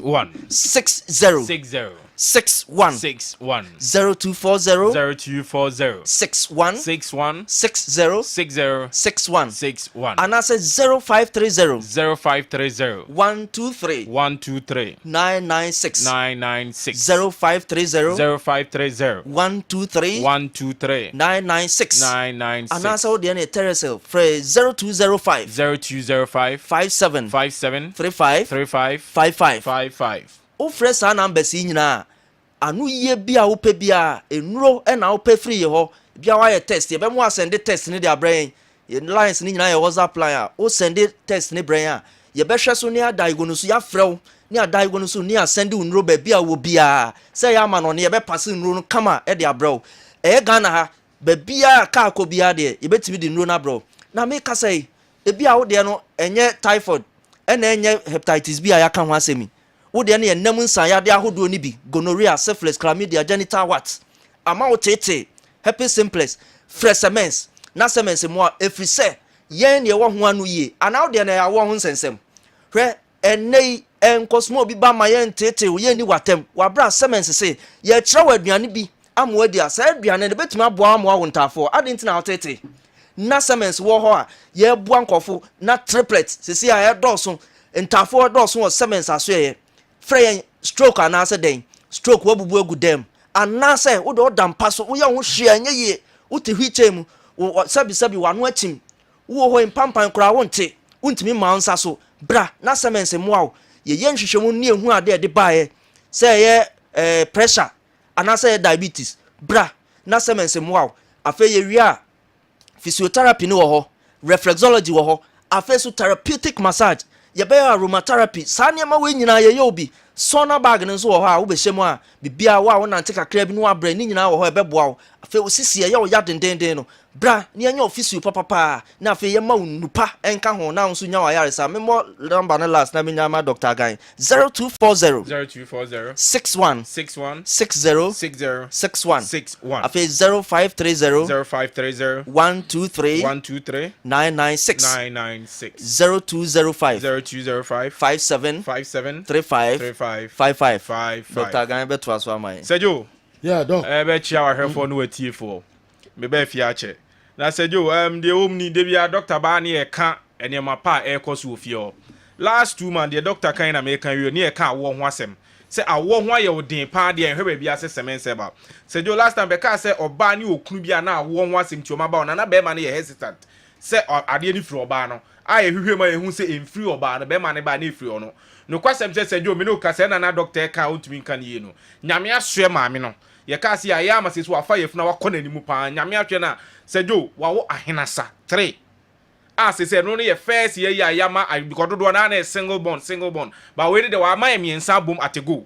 cement herbal de nyame nam ye so ema ye ni bi no enye no kwa stroke fo dance ye no de bia ye ba ye di no ofia se wo de ni stroke nko na wada ho acha me pa cho yare bi ho a enye se wo frɛ ni asane ho aduro condition bi wa se wo tu anamo ba bia wo bia na oba cement herbal clinic ye wo kuma se asokori mampon na ye hwede ma wo na se jo ye ba be kɔ no me pa cho clinic no ye duro ba ko a wo dwa so as se je ne wo me na obi anim na de bia ye ba ye body no cement vital herbal mixture ene ne capsules eno na dodo na afrɛ no agan no se jo na ye oni suo ne topae ene ji sem ni se jo edo e ba ye 2 years mu ani na su de bia nyame adom eduro no kwa ne modern mo no nipa bi to be for the doctor me no ye man kan we ba me we nse na mahu eno na che se condition bia wo so de kotobi na emom de dodo na anim se eduro no ye me pa cha utie misisi yare wanu wiase mu nuro nyina enko oba ne be ma nyinara se ya adwuma wo ye accident o de ba de o wo de wo se wo de na akaw so eduro bi antumi ma ne nko koto cement vital herbal mixture de friend agan no anase man power be ma wa ye mre me kas wa ye mra se si eni wo jem sebi ehiem na adwo obi ko ba ko ade enche ontumi nko bi o oba bi ne ani je wa ware free se be ma ne ba ne ho a ba ko a eni nansa ni na 1 month and above ontumi nsan ko ne ho bi o wo sa ha na me pacho tobi oba wo ni atenka unsu tobi na mabobo yare bebe kwase ne se di se woto na se ye usisi a frɛ number no na yɛn kyerɛ sɛ do besi anom no sɛ manpower sɛ bɛma no bɛgyina so amotuma yɛ adwuma no so ma ayi wɔ hɔ koko na tew so ugyaw na ya mogya wom sebi wo so tɔ afrɛ ne yɛn kyerɛ de obɛyɛ ɔba o menses ne maye wo tɔ afrɛ ne yɛn kyerɛ de obɛyɛ raheba shop bi ɛtɔ bibiduro biara wɔ Ghana mu anamo wo kɔ so pɛ cement vital herbal mixture ɛne ne capsules ni so de ne topa yɛ wo tɔ no afrɛ number no 0240 61 60 61 0240 61 6061 oto a kai ne se obefre no a kire se doctor me de ne manpower na sisiare ne ma dosage a obenu me be adwuma sejo ye be da cement herbal numbers no mo frɛ cement herbal numbers no na mo ne omo endi enkomo na omo nro no ano enam ye papa ye to so de amamo Kessben television Kessben 93.3 Kessben 92.9 Accra and important nyina a government that robs Peter to pay Paul always depend on the support of Paul. That's why Keto Kreku wants a third term.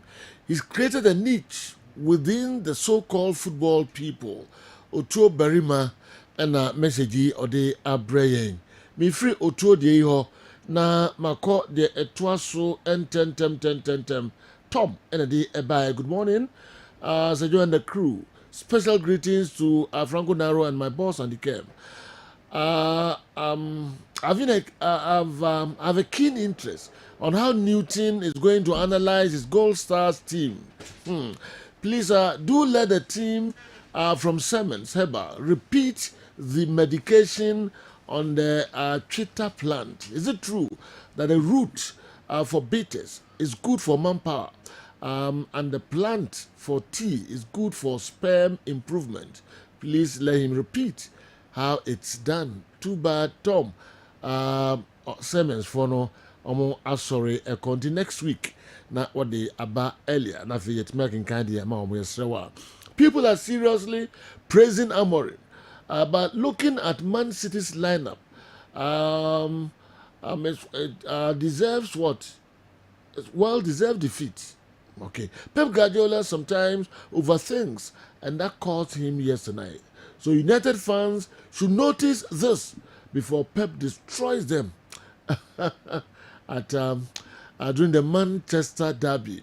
Father, there also the Abreye and the Anope and no. Me call asin fosu na makoshe. Okay.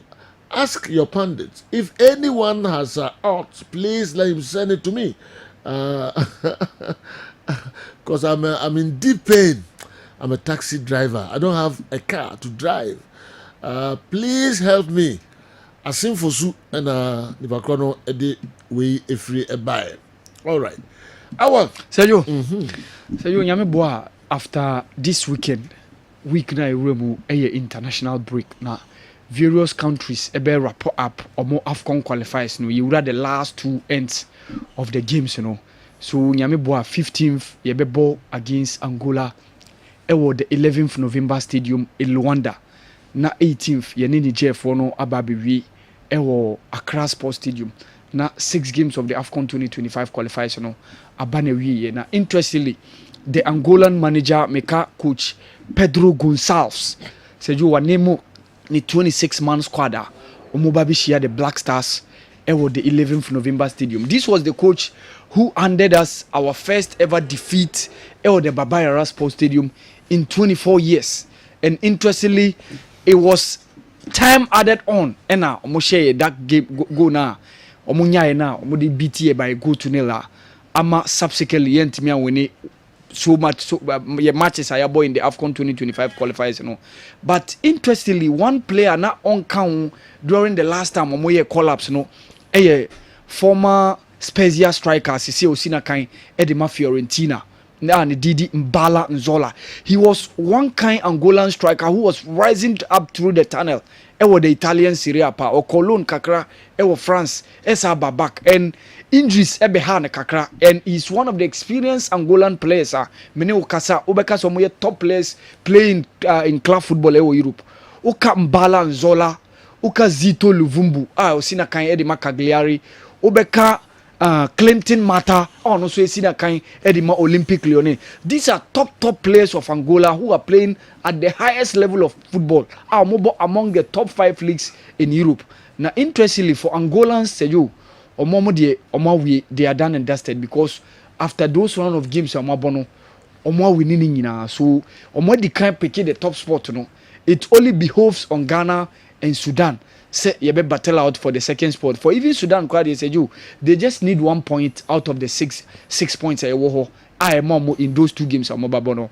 That's that game against Angola and also their game against Niger. So for Sudan, I think it's likely they will grind their qualification. So Guinea so make you almost squad. Guinea group no so very very interesting. And Guinea group now, omuni DR Congo, any Tanzania ne face. But interestingly, DR Congo so pick the top spots. Omo qualify we. So you had the battle between the second spot, no. Na Guinea, any Tanzania ebe fight over for that second spot, no. In the last AFCON, the Guineans made it all the way to the quarterfinals, but unfortunately, it was their group members during this AFCON qualifiers here. DR Congo and a defeat your moment me and common. Now, top marksman leading the charge. Seru Girassi, former striker of Stuttgart. Leading line, Emma Borussia Dortmund. After Nicolas Folkro, and then Obeka, this Ivorian striker, Sebastian Haller, Okoligani. So Seru Girassi is the man leading the charge for the Guineans after Coach Michel Dussier are making a squad. No, but interestingly, one key name I am missing Elijah Moriba, former midfielder of Barcelona, Valencia, at a point in time, Getafe, and also on Kada squad. No, but a very strong squad. Francois Kamano, Agibu Kamara, Molaye Sila, formerly of Huroyao is now in Europe playing. These are the guys who make up the squad. No, almost group no, very very interesting because DR Congo have already picked the top spots. Guinea and Tanzania now have to battle for the second spot. Obeka Honti. Sejo by 19th, 20th of this month, dear Sejo. Now all the 24 teams are moving making to AFCON 2025. No, now yes settled. Interestingly.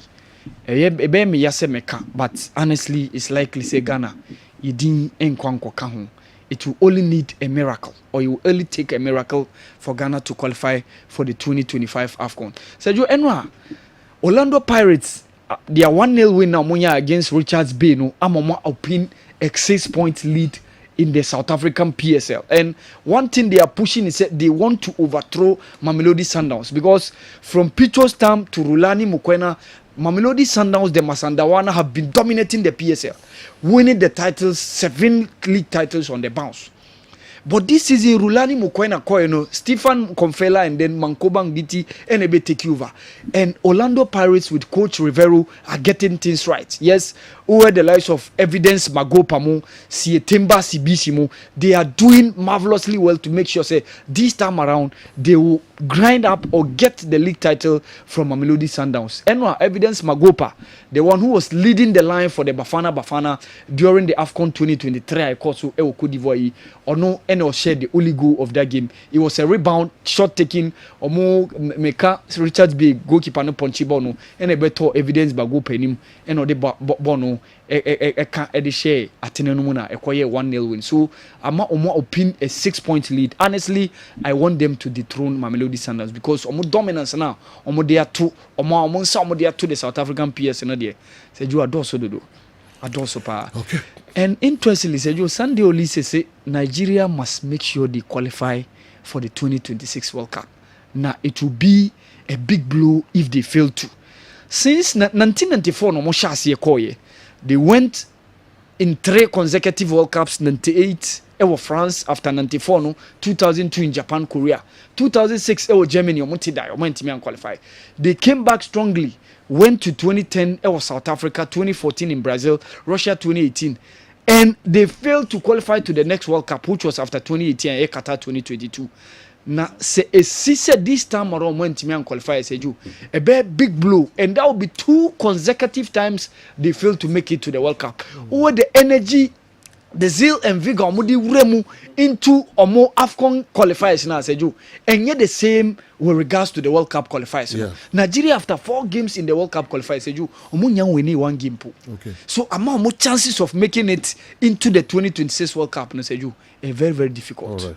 Very, very difficult. So things are going to pan out from next year. Every match and a World Cup qualifiers, be bounce back. But per what they've shown, if they use that energy and enter it into the World Cup qualifiers, maybe they could salvage their chances. But one thing is say, Omoma South Africa more ediomonim kai. That's the problem that they are going to face in the 2026 World Cup qualifiers. All right. Okay, Awal Mohammed. Yabeda Senafi Yakofa. Doctor. Why ni yanko fane nkra to edi nkan Awa Mohammed na ebusa doctor me na wo ejuso former Metro FM abro sanu me yon sorry minim so betimi atwa Daoud Heba okay Shankusmo ayani ye kofa Daoud Heba nkra to kakra bia me ba afede dia kanu atom so yenche Daoud Heba food mena me da Daoud Heba hospital ano na enam me so enane Daoud ointment Daoud 360 capsules wodwa manso a ene obi adi hu adanse na duwei edutwem Daoud ointment o se fatwi na ebeko ofa Daoud 360 capsules o se sisi na ade ewom na drom yenu wei e adwuma bom obi a osisi ye o yapa de obeye ne se o de Daoud ointment no etwitwi osisi na anopa ene anwumre a nansa bia no na odi bia bo asawa obetimi de atua udware wi a fa Daoud ointment o de te ne fa sra ta bre kro na no na wonom Daoud 360 capsules no anopa ene anwumre na danse na ba amane o de enko na enko ti adanse ni bi Daoud ointment edrowe me straighten and well done. The toda me po djuma na me honam nyina me ye me hu bibi enye ba se minya sa Daoud ointment we na me twitwi a na no pa so minya Daoud 360 na me no mo a ese kwa le me ye adwuma kra se kane no te do we de edi masema ma no be di so asema ma ye electrician na ye adwuma ekofia ye ntimi na Daoud ointment so ye adwuma na obra okodru fia fa twitwi ade be che no na ho aye den Daoud ointment fa twi keke na ebeko dura me yusu mama hode pa ma metimi gba adwuma bibi e kama e ma me ye Daoud 360 capsules and a Daoud ointment o memre we no na do we no so twitwi wa aposo e be ma ya oni nyina afiri o ma de che otimi be bodwuma Daoud ointment fa twi na ebeko da bia amafo company de o ka musa akospeda mi secret enu ani ebudo na ani Daoud ointment ene papa mi sole anopa mi di twitwi mi sisi achi mi babia he mi ntebre secret ni nie ti so person te sem ya we use Daoud ointment that's the secret of my taxi driving.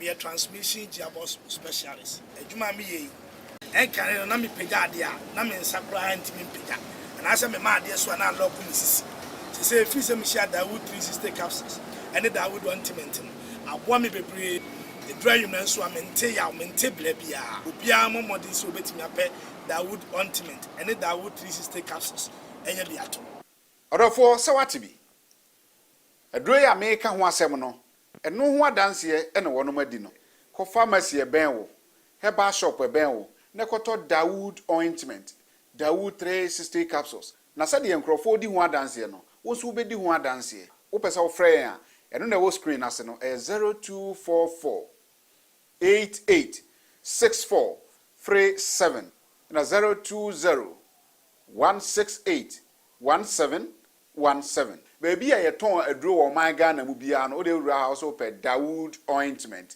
any Dawood 360 capsules. Okay, yes, I'm nyina kwa babiom. Yes, I'm nyina kwa babiom e de aba midfield action Kessben 93.3 Kessben 92.9 Accra. Baby yadi among for questions and me nka questions kra. Mo de messages bi ba ya. Mo hwehwe ya dream check kakra de afa ho. Ana ese mabidafo no church no madwe kakra de fa ho. Ansa na kwa miki atrase at local source nyina enso abeguo na Newton enso de ewuram kakra. But before say be ko we nyina kwa me say o bibi kan kakra na. Am bibi kakra. Coca-Cola and a sabro meden share foforo e de aba. Na Coca-Cola in share media aba sabre ba be di bronye ame nigye aba ne chese. Coca-Cola original regular taste in 300 ml glass bottle no. Se say e wo dwaso. Wo mo say Coca-Cola original regular taste in 300 ml no. E wo glass bottle mu e wo ho. And so betimi enjoy Coke. Obetimi enjoy Coca-Cola 300 ml in the glass bottle no ababak. Sene so senye nonko Coca-Cola, Fanta and a Sprite.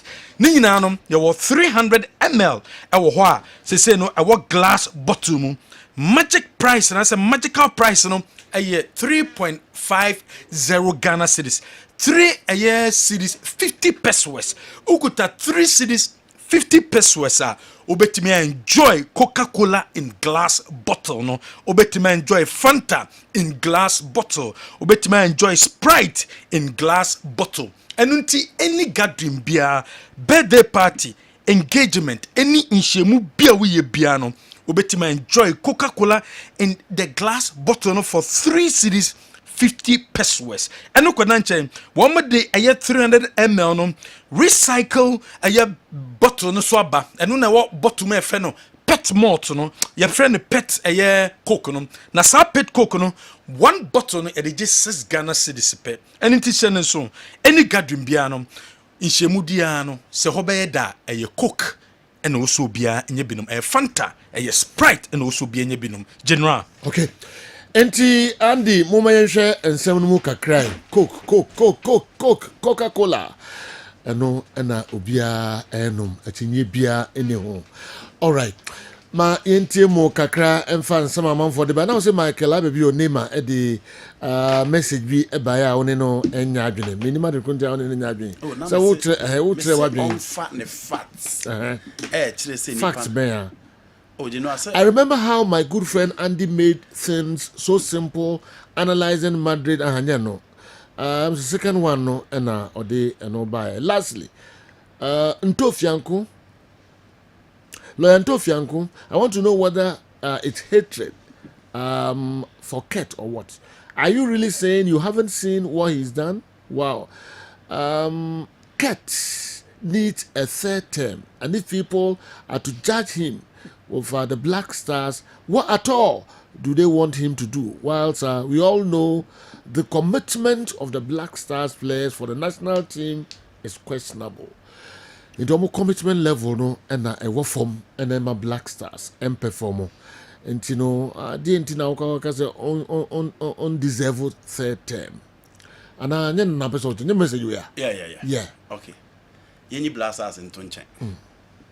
President Kate by say I try Olympic Games in you young qualify and also a commitment ana. Under 17 World Cup young qualify a commitment ana. Under 20 World Cup young qualify a commitment ana. Black Queens World Cup young qualify a commitment ana. Olympic Games qualifies a mano ya qualify commitment ana under 17 a man ye ko Morocco ema ye ko chiti ye ma ye boy ye ka $100,000 ye commitment ana under 20 omoko tournament si ya omko bo 3 matches ya san kan omo bae commitment ana. So every department so far as the national teams in your concern, Bebia President Kurt is a total failure. Wow. Yes. May you blaster free or the young blaster players in your yate. May you World Cup in a film, may you have corner film, may you have corner young qualified a film. My the other side of the national team. It has been total failure. Now come to Yeligia. Still a sponsorship crying. Sponsorship for the league in TV right omucha ball ni free. The clubs are suffering.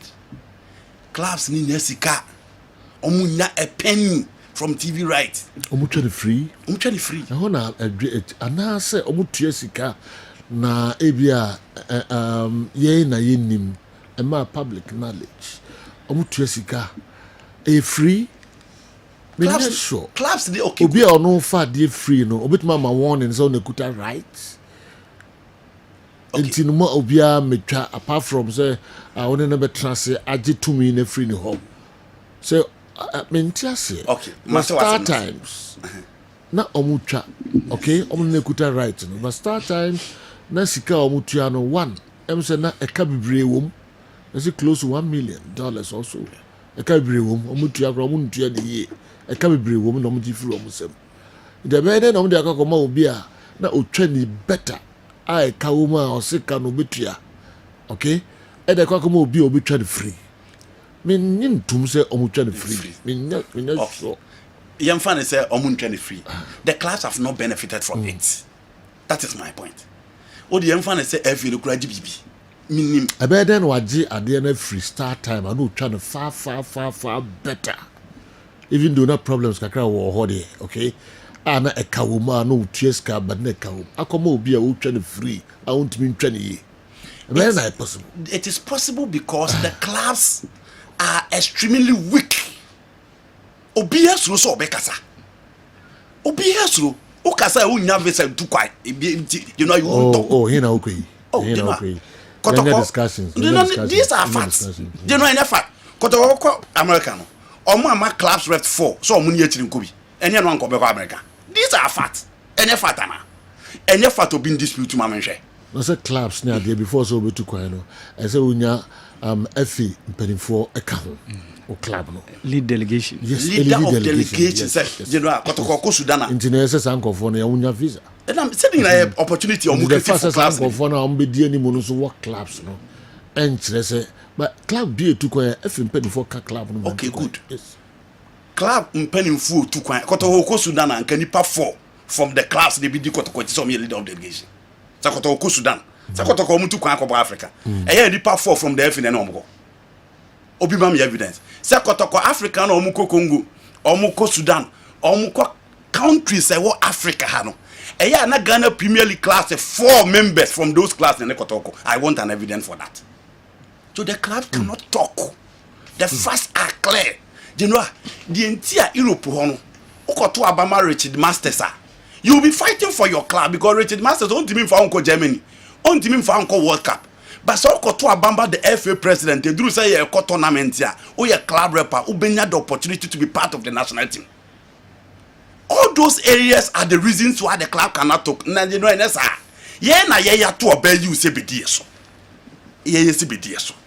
Obaya TV station that will try a ball or the aka $1 million or say money payment plan na you will be the kakra na the kokota court to payment plan man fedia or say money payment plan na mintua I feel way there no I'm ready to pay $300,000 also payment plan na debi $300,000 a debi I feel there wa work of TV stations omuencha the clubs enya a penny out of TV stations no mucha. Why are they quiet? Any opportunity be mubenya from the FA, it is the reason why they are quiet. Enya no come back asa. Say do. E bi mu suro say okoka wan hwe na utim ko relegation. Wan hwe na referee do omani asi so. Enti sa dia you know munye din busa ni da ko so ko post to anyina se park no to Facebook no penny for be ne friend say na no ho anyina se park ni da ko yes obeba ha nche park ya ye de carpet nyina hyehyem ne de bo Ghana Premier League but obi etro so obeka obi etro opostu yi ne friend no you know omo a efefo na omo a na be frefre wa ogu anima se onim se e ball omo a eti general obi ni da ko na ka se mo you know that is me means training me hwemu amaye me means training me hwemu amaye ni da ko so pa oba o meka se me boa eti general oba ha be ka kotoko asem na de wa kan wa hwe be na dan ne ho me say oba o meka se me boa eti general I'm saying that in all department of our football meba kosu dabre ho omo aya no mdi kosu ba no meba o in all the department of our football in 5 years there hasn't been improvement. I agree.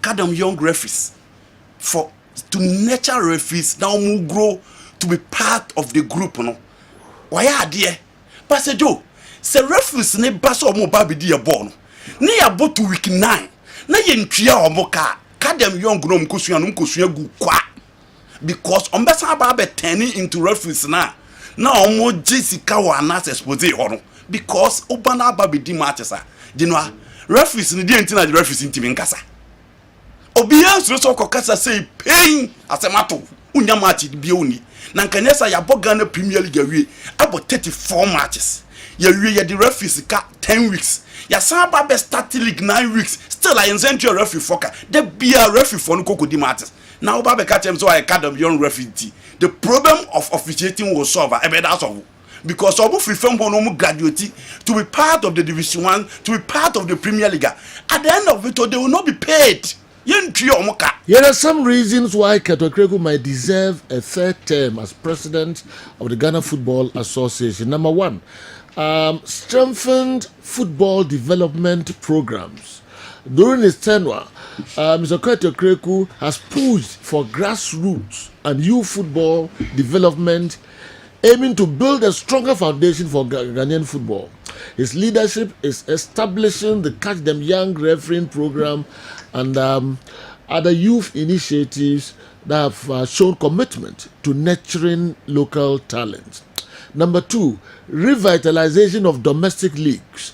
KET's administration has worked to revive the domestic league system, which has suffered a decline. Efforts like securing sponsorships and improving the quality of the games have helped rebuild confidence.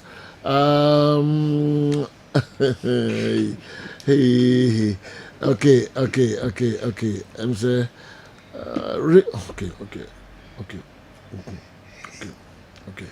okay. Mami Sanfa Obium. Revitalization of domestic leagues. KET's administration has worked to revive the domestic league system, which has suffered a decline.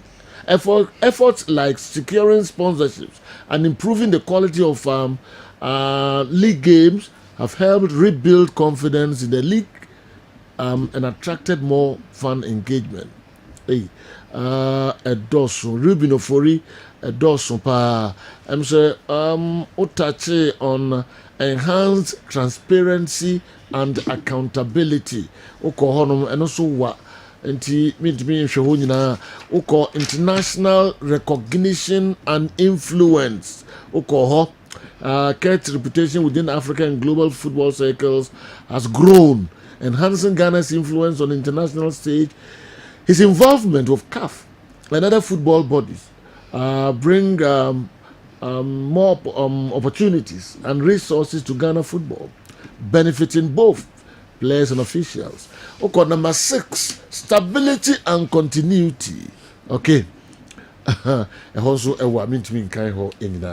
While there is always room for debate and improvement, these achievements make a strong case for Ketokreku's third term, allowing him to deepen the impact of his ongoing work for Ghanaian football. Ruben Ofori and Ediwe and so Abreye. All right, Edoson, so I can't say I can't in now. And if I'm Reno, and in now, we might be 2 minutes. No problem. Yeah, nothing. The points now. Yeah. Number 1, I say accountability and transparency.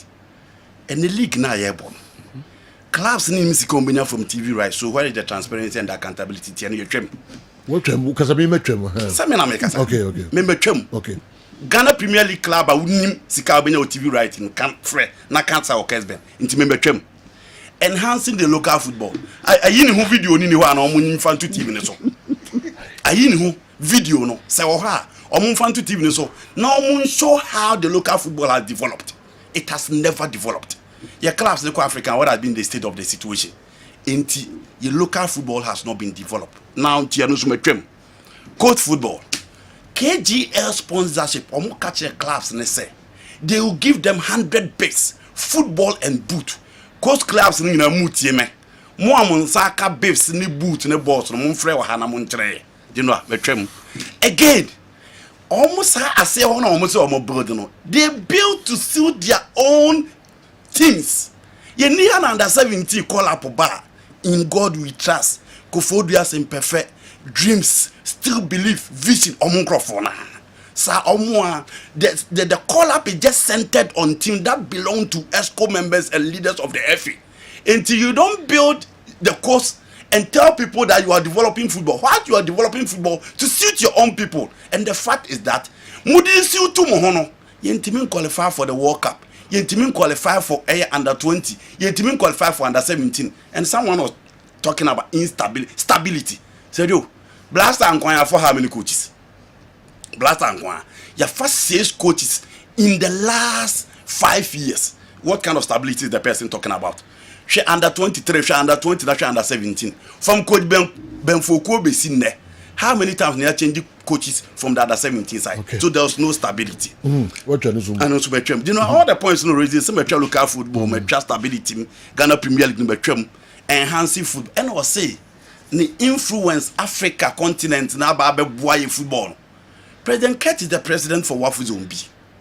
It was a part of the top men in this is the league. This is the league someone is saying it is improved. You know, or you one big man among the big men in Africa. I'm sorry. You call AFCON twice. You free more groups. So what kind of influence are we talking about? You call AFCON twice. You free more 2 group stage. You bought Morocco. You bought Gabon. Sergio. You bought against Comoros. And under his belt, we played the weakest of African teams. Under President Kett, and I have Bobole, you know more Sampa for the Blasters. Still, we are not good enough to qualify from the group stage of the AFCON. And we are still struggling to qualify for the AFCON. So, what kind of influence is the person talking about? So, you can you bet me at discuss who we are. The clubs can go on and vote for him. The clubs can go on accept the third. But me as a journalist have an opinion, and my opinion is that he hasn't done enough to merit a third term. What happened to Ignition Passion and creating wealth for all? And so that was the heading for the game changer. Or see Ignition Passion, na yen creating wealth, si camera ni enche, and that the clubs are crying. So until what happened to it? You know, he has no business to go in for a third term. Yente clubs ni so. Out to be come see the draw. Doma catch you. Unya vesa nko US ni bi. So Oma catch you so musu. I know. I've spoken to some of them and I know, you know, they are not happy. We did joke akraba. Eba beto aso. Naru eba o. Na we nuzo won sema also do tuja. Mati. Me kwaba. Sure. Na mama kwan. Ni dakon. Intimi free comfort brother. Free ma ya be free comfort aba. Nyo wo adwuma ne so free comfort aba. Comfort brother. You know what no so free comfort. Now there's this come Connie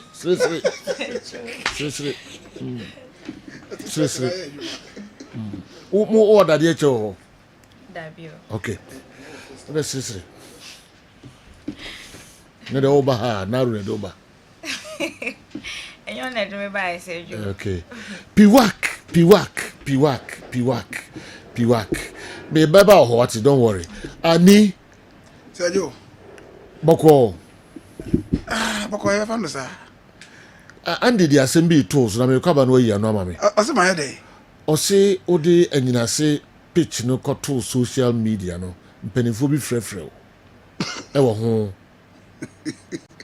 enye easy o sere a say yes enukre sir enukre said so many I mean to the extent that omo boy management kwa manie. Mpanifo a omo ye anyinase team no, what's the name? We friend is Baseke Holy Stars. Baseke Holy Stars.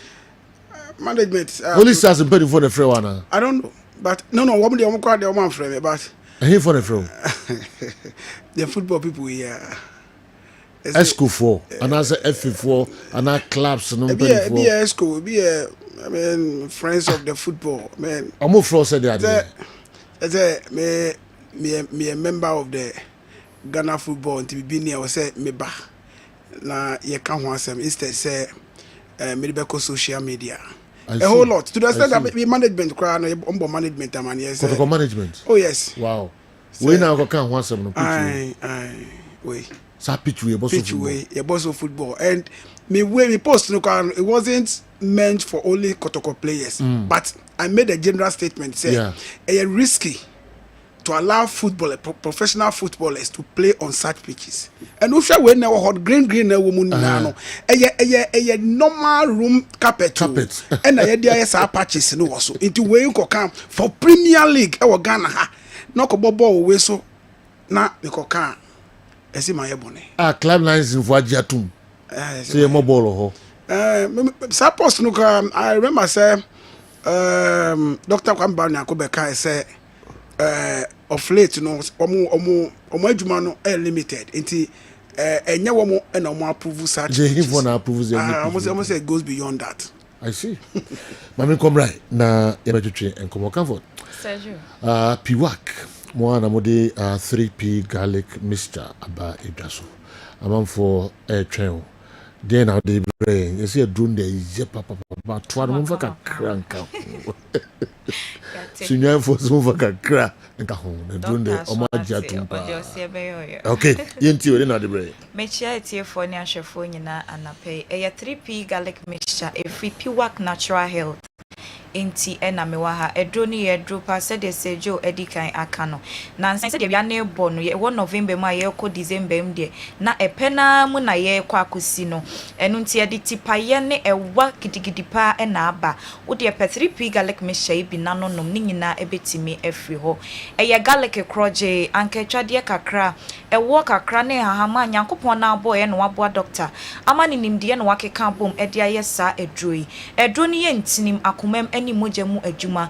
enu nti wa yade bi wo wuntim wakoma ne mojamu no unya 3p garlic mixture bi na ono no ma ni nyina betimi afri ho ama pomode mapa enso aye wodia enne ye hwe namness meka namness a eye titiriti ye wo wa beti so obi se menan ana mensa ana nipadua na kwa no baby eta ye metitiriti ansa na no me de doctor number no etudwa wo de wa frɛ doctor na cheche wo yade mu kire no na wo hunu kwan ye obefa so ede aboa doctor number no eye 0248 92 88 24 0248 92 24 Debia ye kase moja idea frusani wo ye nipadua mu yade a eho won faso pa enu nti na Nyankopon ode kan ye ho se no mwa ye se de be ya da ne da nyina ye beko akoye nim enu nti se moja ntimi ne frusani wo nipadua ma na chese bibi enkoye ebi ana nuane bi a ye didi ensaden bi ne nam bia ye rewesrade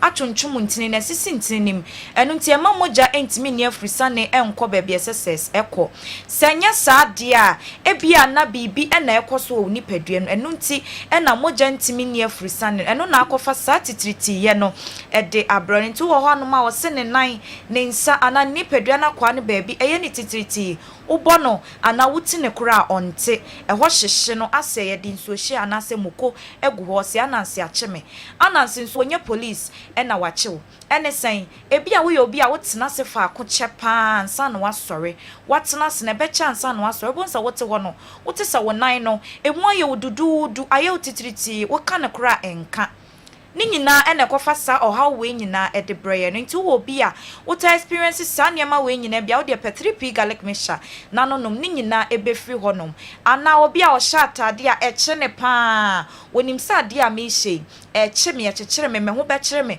enso ne fenti obehye obonsa wo honom na woni padua na kwa ne baabi eye wotitiriti eye mpaboa wonim se mpaboa ya me hye me nan eho be kere no enso obehye ne fenti ni nyina keka boma eno ena ma wo sa titiriti ye no ewo wudi peduanim no wose me ka me nan a enka me pagya me nan a enye ye anansi acheme anansi ne wonye police oye den na wachew ye yankasa ne yaka bibia hye wo se ya anansi moje ntimi ne afurusane emfa bia ye ho wama bia ye ne ho kyere no eno nti na wo sansunsuan so no wo de pe 3p garlic mixture nanonom ni nyina ebetimi afri ho ama wonso wade wo ho saa titiriti ye stroke yade etimi edeba se moja ntimi ani afrisane ankonkwam ewo wadwene ho aye frɛ ne cells na e ma adwene ne jojo pena woni padua na kwa ne baabi ahyase jojo eno ne aka ne se stroke yade na chi obi no wose waye mre ne fa jojo oye hwea enye ye oka ne ho a enka obi wo cross ne fa no ewu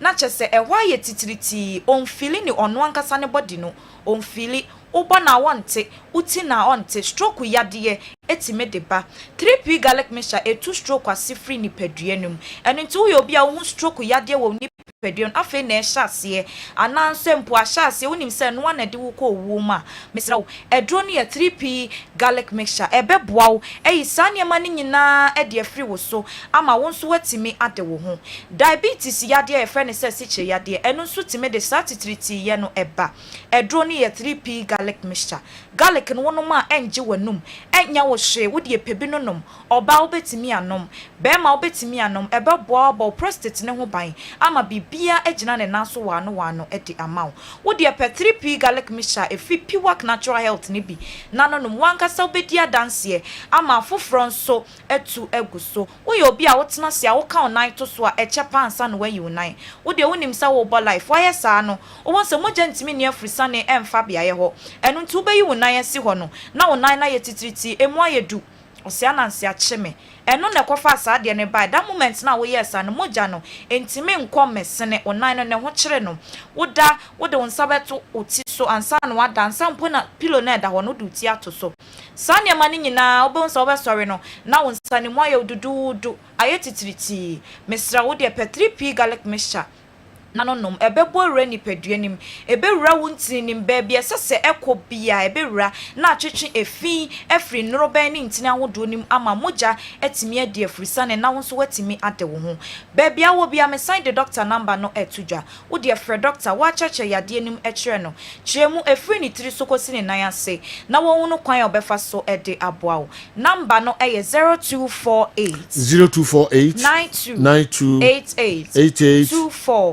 0248 928824 se honam ne taye otitriti sabon sa wo hono ma na eja honam yawo waposo ne waposo eye o ya na eche o se moja entimi eni afrisane enkoma enu nti na honam yawo no eye o san eye sa wo nan ne wonsa wo hono ma bon se emu ye odududu wo feel heavy mesra enye bibia moja ntimi ni afrisane ewo wo nipaduanim enu nti na wo sa ensunsuan so no emfa nkwhye adum ene adan wo de pe 3p garlic mixture bi na nonnom wo de dro foforo bi so kra haw wo betimi anom 15 minutes no asan anom wadro na woda so no enkofa wo haw bia emre wo de pe bi na nonnom na enyimra wo ye ni nyina emfri wo so wo honom a wo ntimi enna mesra adro no ye 3p garlic mixture pe bi nonnom oba wa fichi kromu yaw na wo de achini no edro we eye wo last stop ebeboa wo ebia na moja no abobontoa entimi ma abontini ye eno na ma wote saa yaw na ebro wo so no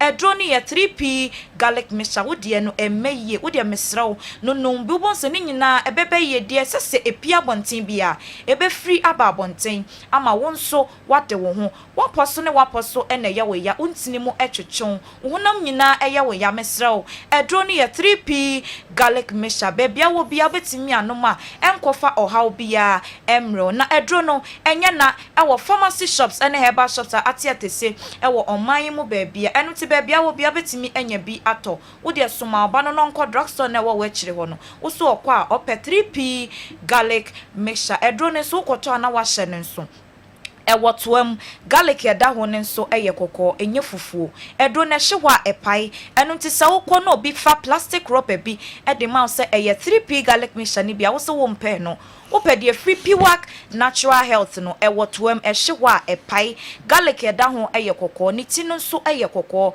hyɛ saa nneɛma wɔ nyinaa ɛnso ansa na watumi ato aduro no bi akɔ akɔnom ɛnyɛ na ɛwɔ pharmacy shops ɛne herbal shops baabi a ɛno nti bi a wohyɛ me anapɛ yi wopɛ 3p garlic mixture bi atɔ wowɔ Accra Okanshi fa wani twem ɛwɔ Kingswell Kofi Sam ɛna Angel Herbal na kɔgye wo deɛ ahyama wobɛkɔ Ekus Pharmacy Tema Community 5 ɛyɛ Little George Madina Health Alert Clinic ɛne post office no ɛne di animuhye Kumasi Kwalinak Herbal Dani Herbal ɛna Chris K Herbal ɛbɛma obi atɔ ho ɛyɛ Albert Sam Herbal sanso ɛna takrade wobɛkɔ AA Mensa Kofori dia Gapson Pharmacy wa Momonia We Enterprise Any Cathedral no any di animushe Tamale ko fakojo hereby ben electromat no na wonso kwaje wo de 3p garlic mixture obiam pebi na wononom na apomodi mapa entimi enye ye nyina ye dia me sorry so no me sign the doctor number no chato ebia me boy ye no wante wo de frɛ doctor wo frɛ na wo befa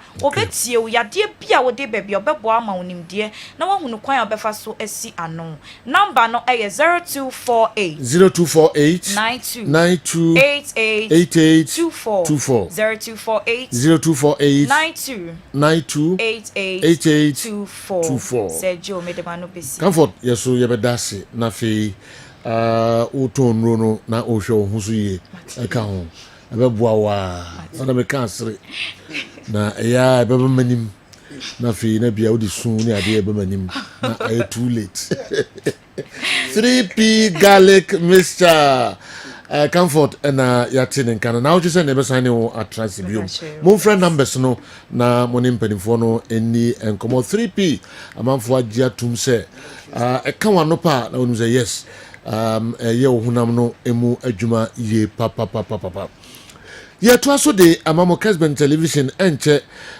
meko na Newton enso de afam kakra ansana kwa Mickey at the local source na kan nyina de abre say Franco Naro metie ono so kakra na fe yato aso when it comes to issues about the GFA and CAT. I think Andy add emotions to it.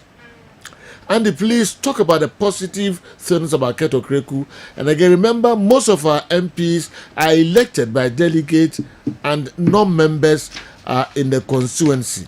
Andy, we know where you are coming from. And remember, Ket's third term is possible. Pato Lani Service Ashtown. And so, anyway, Brian. Ye twaso. Mamesha Kojo Bona, K Bona. Kebona enso di Brian free and crying. Kebona say listening to Andy came on Kessben Radio is a breath of fresh air. In a world where many hesitate to speak truth to power, Andy stands as a fearless champion of honesty in football.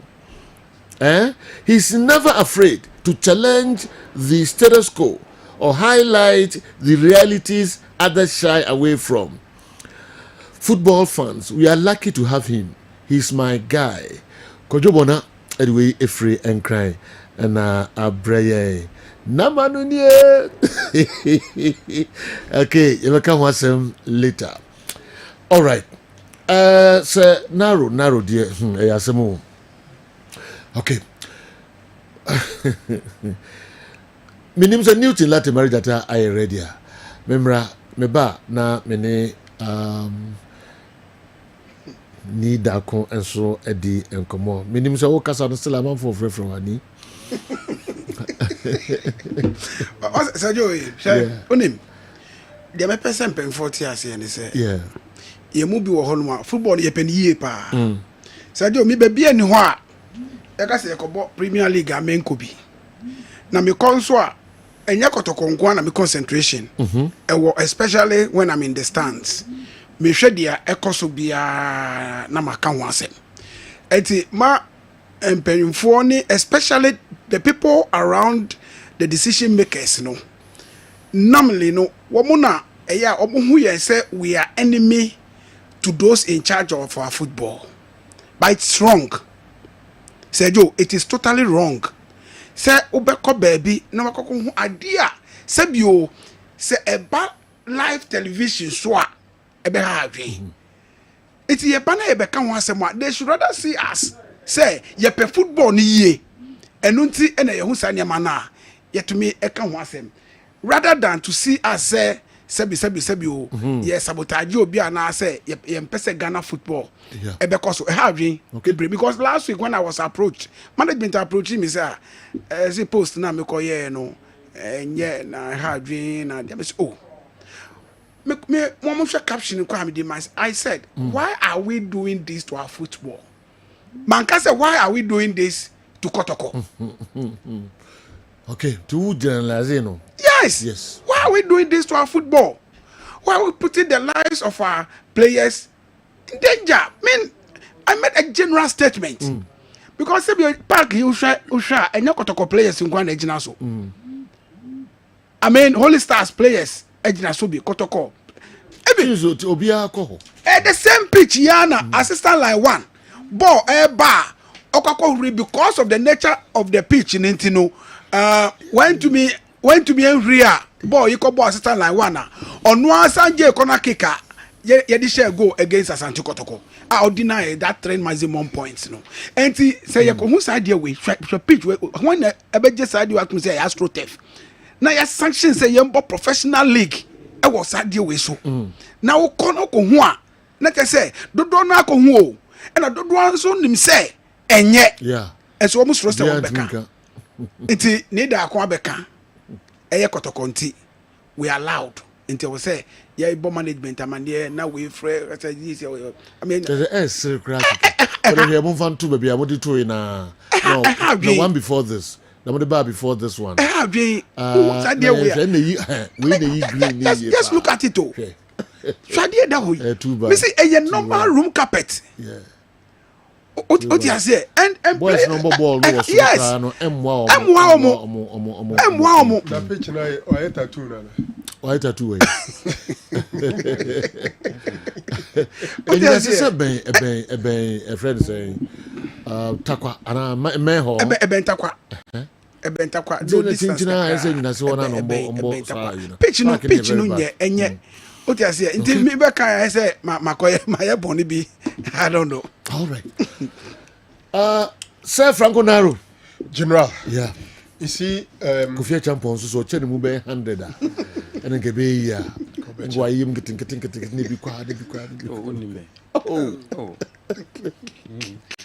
ade de uzameko tira se mba me jina tira mba achu so cause ntimi uro mu lumba na kai ji de o de wa da ji balumba mum yes se makase do on the ba o wi a ko da ji so lumba on nim to asase su nyina so nisa yes makase crying level ni lumba say since me wo nyum so or black American I think yeah compare we that same ba kutoa but with my expanded sa lumba me say or black American and can ye makase level no but the true be obeti makase be forward with my coffee ko bra o breno well serious this one too shall pass but it has some good work now Grant what is saying oh you go see okay and rani di nkomona background noise wa chiri pa didi o hopa na mo hin activities and we call Brepro camp nyamba chire adukrom sabronum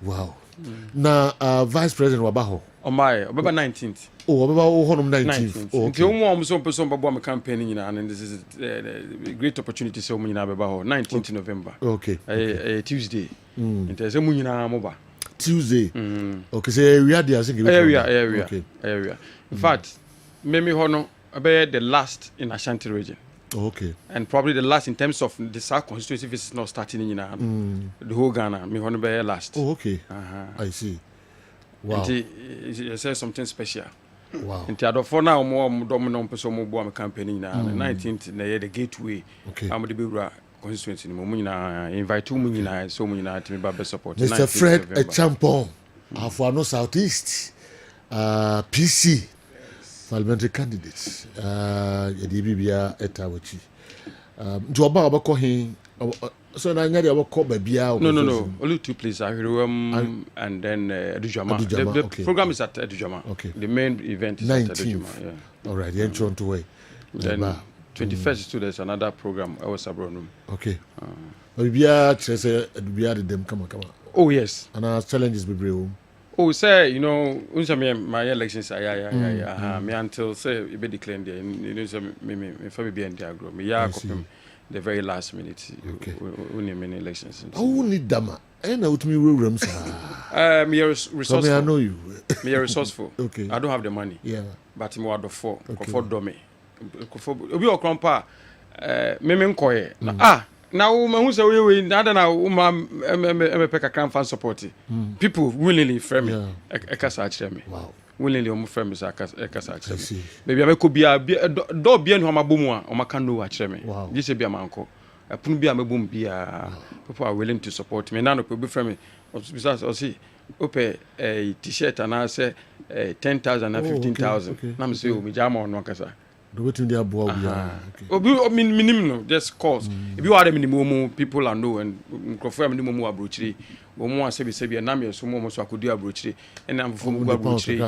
All of them are supporting. They supporting with t-shirts, say no more be. And microphone so appreciate to manage home, especially all those t-shirts now we produce the band for manage home. Gradually. Who say bye to Ghana football? Oh no.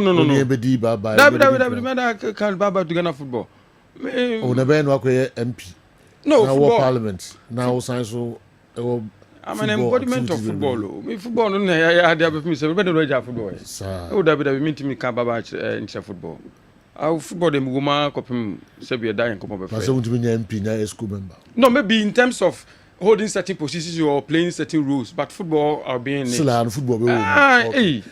Maybe a baba na make FA. As in can. No, even for you can even you can play role maybe from different angle. No. Okay. Oh, them no do abu. Okay. Kofi a champion. Yeba.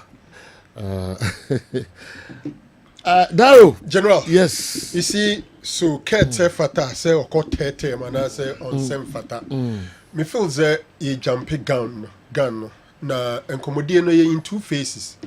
The first part ne say so.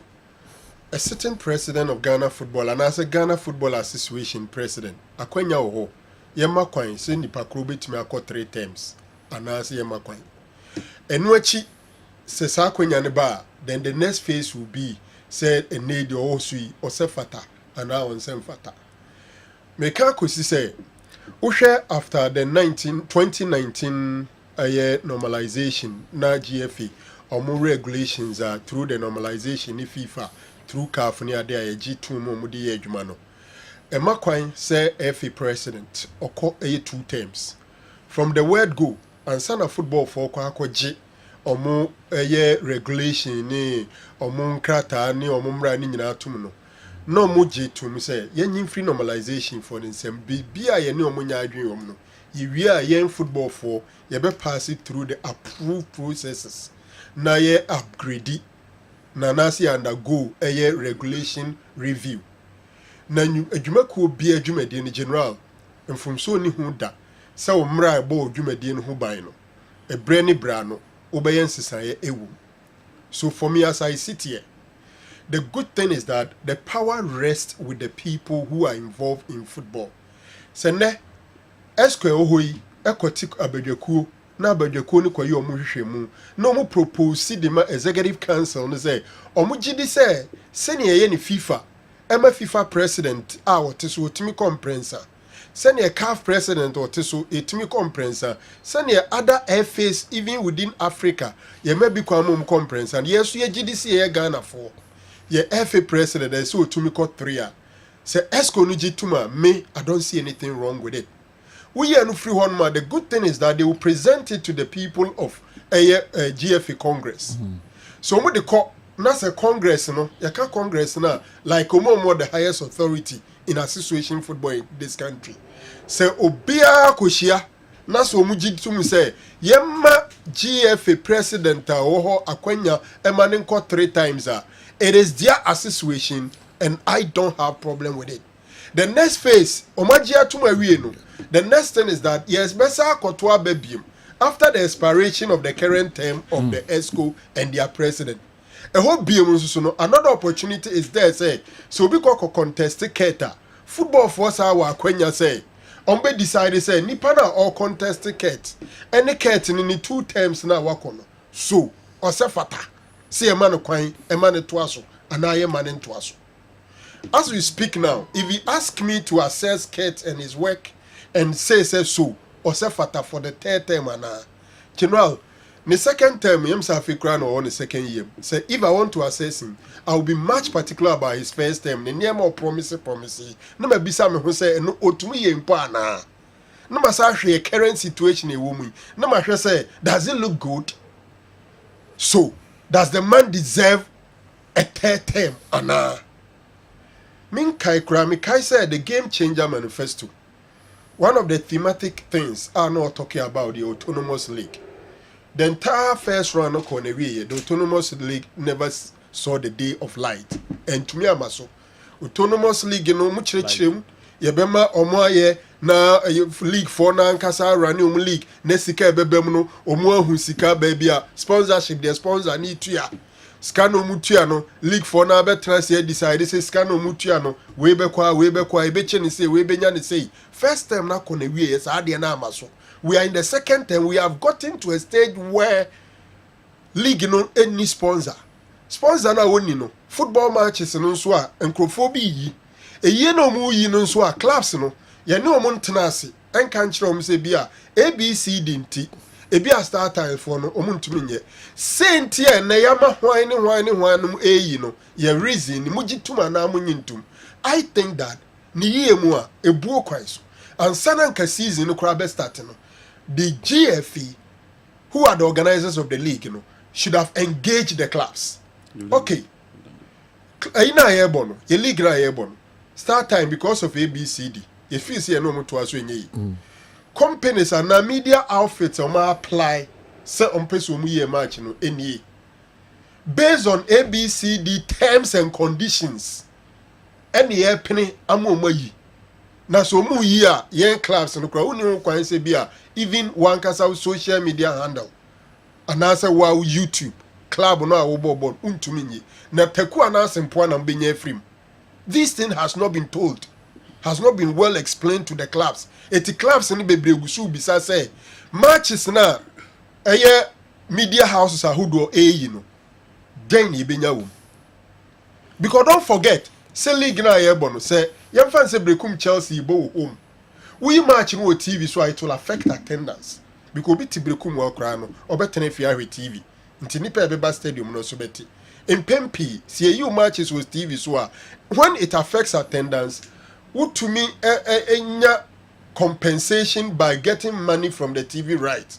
So if clubs are not getting money from the TV rights, now so you match for free. What is the consequence? And to me, the issue of autonomous league and whatever, they talked about upgrading training pitches of women and men leagues, or more training grounds, Premier League men, Premier League women, as part of the things upgrade. You take the FIFA seeker by holes. But how many clubs training pitches and FA improve?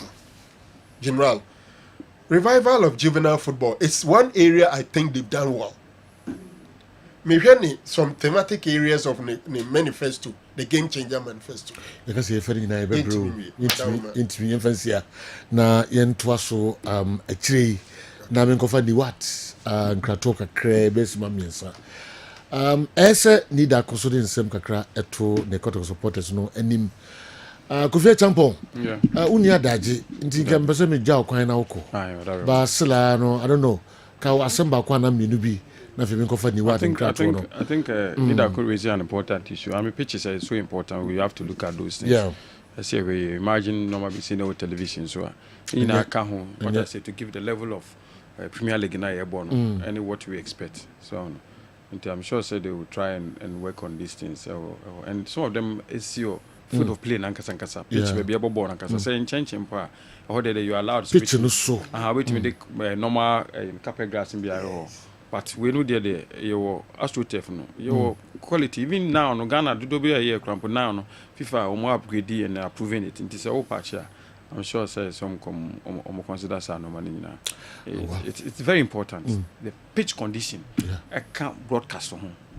Okay. Pitch condition, I can't broadcast on environment, the ambience of the stadium. Oh no, I can't broadcast on.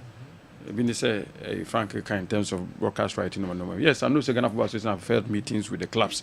I explain the situation, at that check clubs, check the offer of the current way. So no, start times at some extent, but the offer on the table, the FA view it say if you're caught into streaming in normal crampa. If it's done and done properly, you can generate more funds than what they are offering. What start time is offering? Yes, now. In the way beneficial? Other no, because of the gap. Because of the gap, people will still need to enjoy the league. So what must say? So it's just to fill in for free. Yeah, just to fill in the gap. Are you getting it? Yeah. And sustain viewership. To when eventually you move to streaming in Nomana, as you look for other broadcast rights now.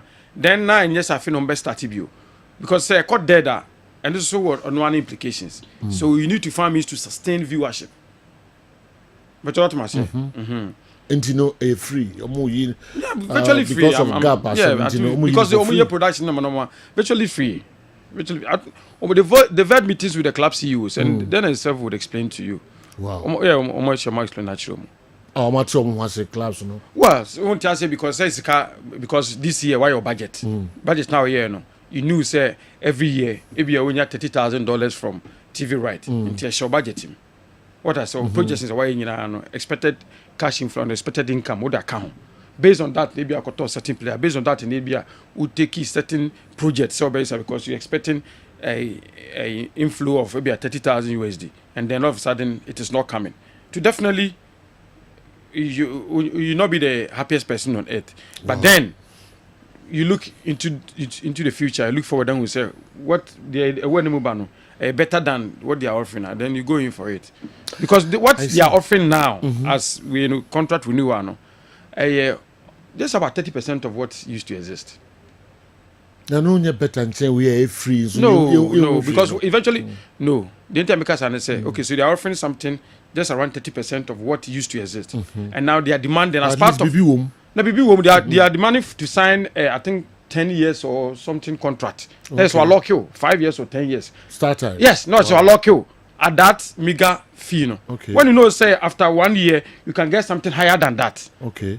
Do you get it? Yeah. And it's kind of okay. Instantly you need the money to be okay now. But I'll debate now what you offer. Way above that. But what signing contract while okay won't mean your if the offer I think part of the FA's bargain is okay. We can accept this. Maybe to sign 1 or 2 years. So, no. Open 5 years.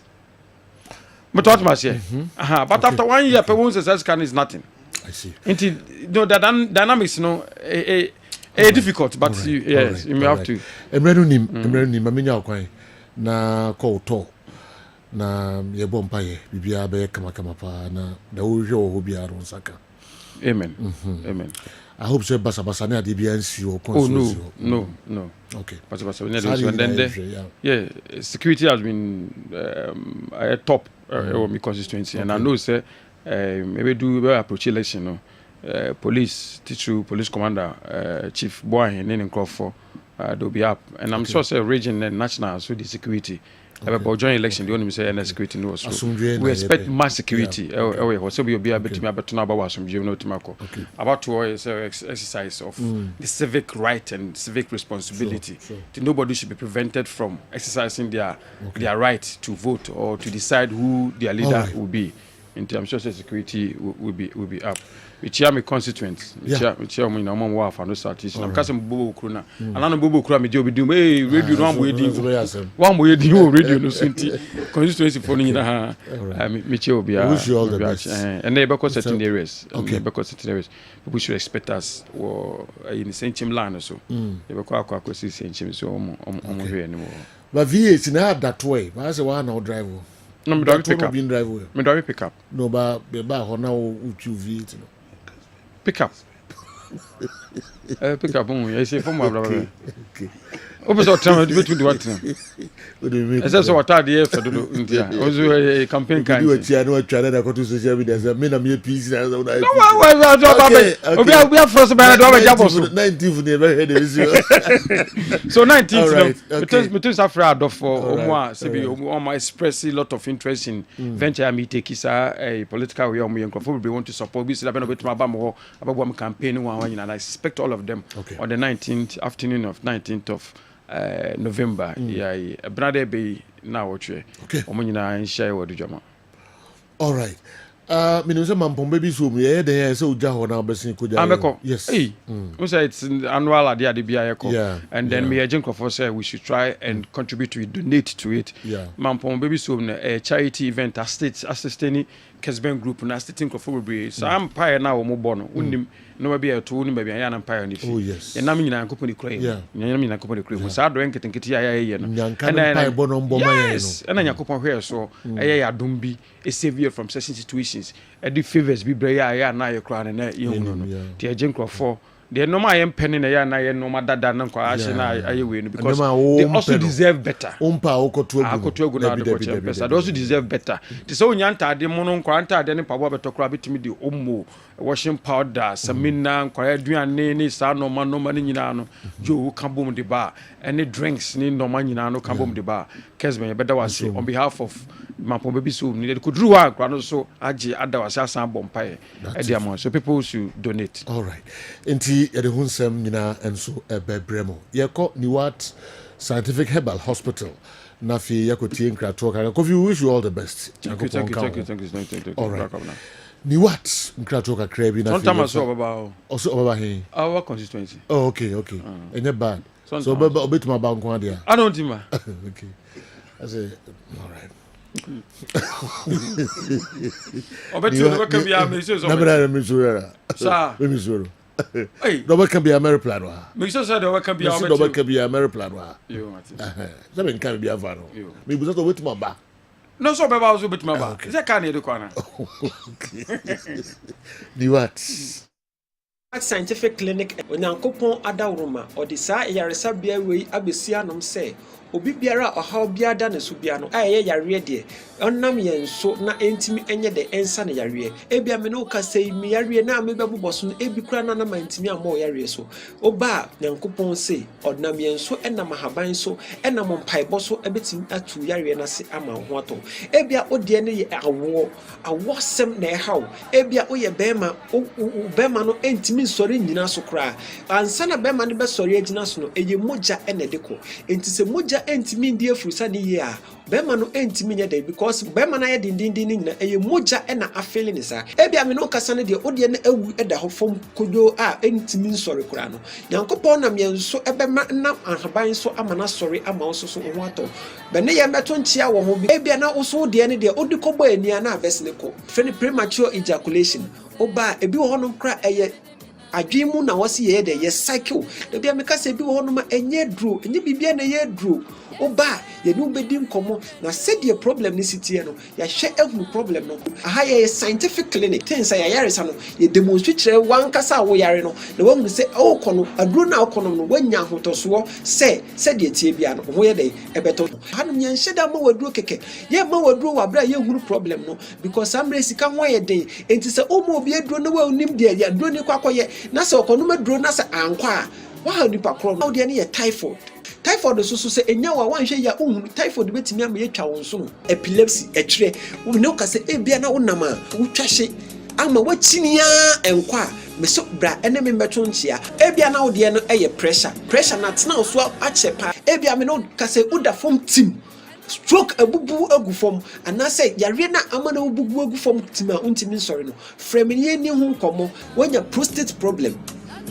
odun so a enye ye anase yesi wo prostate cancer na say wo ho crowd up person check say o prostate no eye adwuma ya o ba ye betimi a check am e bia na wo de ne ye eba na wo pede a yankopon adom ye betimi adom aboa wo e bia na ma no wo de ne ye fibroid na hawo me no ka say obi wo no ma the problem pa ye halitosis o ka sa senti go mu pa wo be pie aso ha no ma ye behwe ba bi e free ba na yetimi de etu ase ama wo e bia wo ko ye so cholesterol ebia wo kidney problem wo liver problem me no ka say yenu ama no omo brebebre infections ha omo enam say yeni proper hygienic places a ye jaya na say adwunso ana say yinti no say infections nko ade a betimi aba ama ye nso so yetimi atutu ama ho ato ebia na wo de ne bone problem nka say mu na hwo papa ebia na wo de ne ulcer ye betu ase e de ama me no ka say ebia na wo de ne hernia wo de ne diabetes odi ani ye pressure yare bia ha obia no emre nti ebia na mentime mu boy yare nyina so the what scientific clinic ma se atonsu ba bia free ba e wo Ghana ha bia oba oba atonsu Monaco junction bedu a number no lewu on 0244 087 687 ofre a mema ya ba be fa aba ho udu adansi rural banka opposite pe ene ne mo se signboard ne bo kakraka e holi the what scientific clinic ubo se e hono no ya hihye ensa crate bebre hono adansi rural bank opposite Accra, your mile 7, Edeko Tantra Quine no. Janet Corner, your kwa hope, Ubedru mile 7 overhead, na ofre ya homa true for no. Wherever you are in this world, either you are in Ghana or you are not in Ghana, you can call or WhatsApp us and we will arrange how to help you. What scientific clinic? Nyanko da romanti, wahoto ebeba. Amen. All right, Yamamunina Akwaba Bium Emra Kessben Television. So tell Achi we are all coming on the 19th. You should bring King Paluta and Eno Baroni.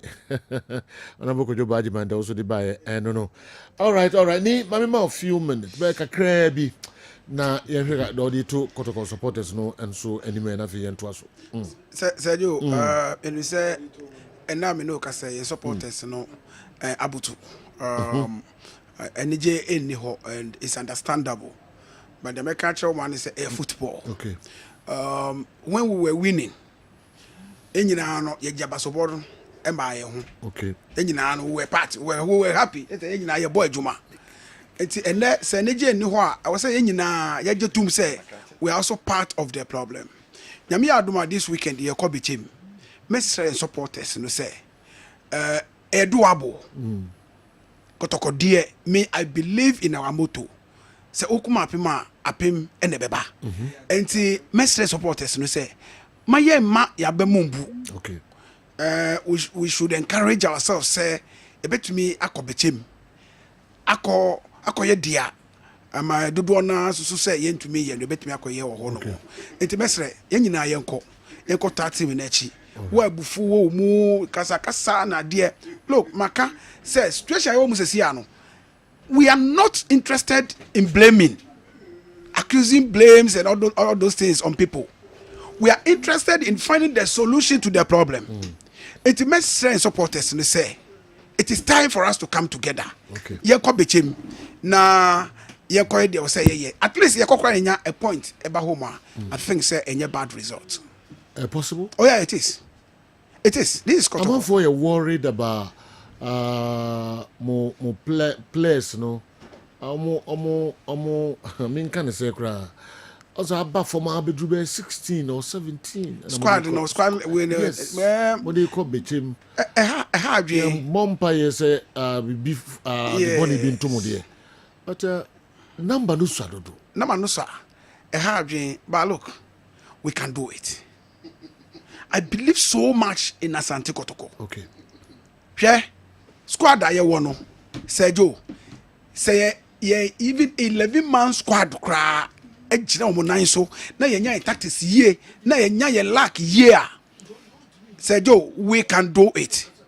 How adwen there. But Mesre say we need to come together. Now ye house of folk Eko Dakwa. Nobody gave them that chance. So bet we are bibi wo hono. but they did everything possible. Uncle share 2 goals to nil or honomo. Possible. Ogum ya na di yanko doma. Eko breaking records e ho nyina. Na bi kwan sida. O ti ase e possible say betumi akọ we friend say bechem akoye ahwade. Okay. Enunti na fiti Sunday me nko akra e that's why. Okay. And we make sure say we go to Bechem get a respectable score line for our supporters. All right, Mesaba na Abbas enso ewura na metie no kaka kwa miki menhwa aboafo no nsensem kakra. Republic Bank Banga oni omo eye adwuma mfaso baso edema no eye Republic Bank say omo ye retail banking, omo ye digital and corporate banking, enunti SME opeso ye investment usika ne da bank dia no mfaso bi embaso emfa masika ne so enu asa beko Republic Bank no ko ye investment ewo mfaso baba sika ne so edema credit cards ena opebia na serebia utukwan edon ade bia peso utobia no obetimi atom anaso pejak ejapade bi ato hyene nso seka anasa dan bi na peso to a Republic Bank ebema loan a betimi de ato abran interest rate no ewo form Republic Bank eye banga ewo se oni omo ye adwuma oye individual a womba boa ma brabo na koye de amaw eno ye businessman anase businesswoman so a o business no ebe pejam e de amaw na chese Republic Bank ena woni omo eye adwuma Totina 74 eno ne T74 kope T74 dro ne bi nanom eye immune booster ebe boost immune system no ema immune system no ahoden enso abem ede amount wo bia wo kidney problem wo heart problem wo lungs problem wo eye problem wo bia wo abdominal pain wo syphilis wo chest problem wo pressure no wo sro o sugar no osro o prostate ne eye kese gonorrhea o HIV o covid fibroid na edu wo saw nom eye T74 any drugstore chemical shop bi abenye biato bredum acid house na be T74 edu ne bito na konom 0246 073498 0246 073498 offer number we so a Gebejo so latest form your partner for life wabrabom yonko any latest form yene nkonya papa ba yede V sofa na ba ene de L sofa na ba V sofa no eye 6500 Ghana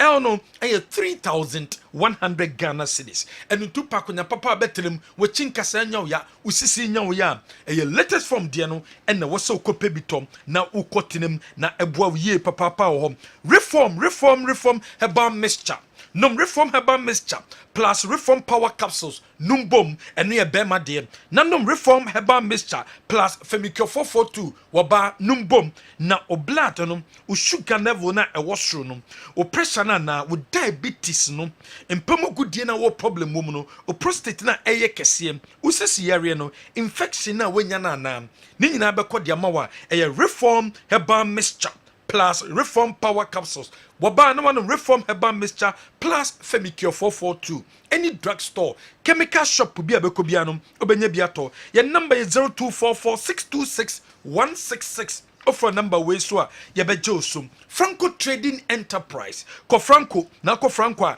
nyama papa nkwa na benye biatom nyama papa ne bi se open laptops and ato open Nokia phone open Samsung phone iPhone anasa smart television Franco air condition and open biato deep freezer washing machine and open biasto CCTV camera there and one say odo ni beche Franco Trading Enterprise the number no 0245 316969 offer number we so a yebejo so hebaso cream ye cream bema ene UC bema apply hebaso cream ni bi abra woni oba ehiem na hebaso cream no ye wo de wo sashe mu ene wo timu enso ni nyina bo adwuma ebe bo ma bema o memma sem no etimi aba wo ye bema ni obeshim se sia na nyama besenko untimi satisfy oba ye hebaso cream apply kitu ebi o penis no after 30 minutes no wash na bredru so betima satisfy oba no any drugstore chemical shop bi abeko bia no obenya dre bia tom free your number we so 0244750510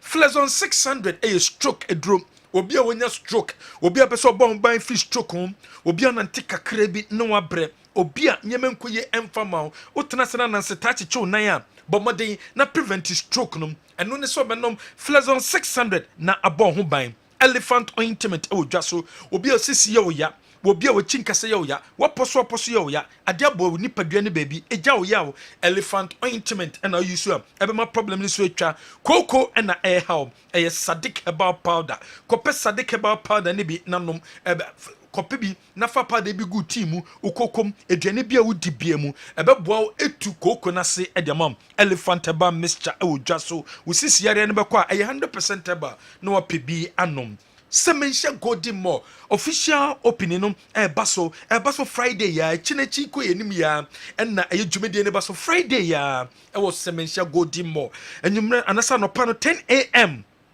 na dwumede ne be hyase enwumre na me free Kumasi fashion and musical night ne baba so 7 p.m. na dwumede ne so hyase Saturday ya baba modern akọ float kese wo Kumasi ene ne mountain so akreti awareness elections ne baso enunti ye hia asumdwie ye wie pe na fere eye me free Kumasi concert no etima baso abra ko dwantwi eba kempaluta eba kofi kinata eba o se krom sikeni hyene so se dwumede wo baba eye free ukosemensha godimo wo ho a shop bi ebe room bi auto ade pe ye be ma ticket anase be ma coupon na wetimi e de baby eye free MC so be nie loving see ejuma wura na wono na edi animu napman beba MC portfolio and the MC Texas omunyina beba e ma dwumede no abe kra behwe asabe travel and tour do be ko Dubai ne de wo kom enunti kope eye kwan na unsu ko tua usika ne fa ko Dubai ne bi double occupancy eye 1899 per head single occupancy near 1649 per head and as any pabako de na wotie sika we nyina wi o airline ticket o hotel with breakfast o visa o round trip transfer o desert safari tour marina cruising half day city tour ni nyina no e kambombi ene ajo se sika nti ko Dubai ko je wa home djuma na wo ye no e bredu se so je wa home o be je wa home dia Dubai asabe travel and tour ene do obeko freyen your number is 0246 603711 offer number we so ye bejosu general yem fancy okay zemre bema anka headlines no hina ka de befa local stories no headlines oh general nka George Akusie free yeah what den sama wodo de atudwa yeah wase ketie se kreku oka hu bi na oka se mayem pene so emma obi enko 3 times afi adentina na adwena sesa eba ombe oppose wase Ghana ye league no ye beba ye ni momo mu dikan yeah wo mom berry ye Ghana league no ye manipulate sa intiketi ye se kreku die enisi ye man kwan so okotete odin mebre tudwa ye banka ebre no ye behwe ni nyina okay ma me nkwa abaso okay na me ma no besi ma mienu miensa na me hweda abas di etudwa mre wo ma mpese ubbo sansem so ema me ene wanhwe a mre no se na esi akono new team na ne ho be kakra but say edu time bia ese bibi ekose ba bi kakra na oye na se sha manfo na ngofo bi sa ne ko onye se time bebre wo enti mpese bitie de akose free e kan no any other stories no ojani e show mo nso aya mo nzangasa no mo ngasa okay mo ngofo gabi umienu na mo hana adwen pa this week omo attacking bruta we dey buza na no of call on Sunday ai oh buza Sunday no go ba ko no ko sa wono kufu so ko kra sa bai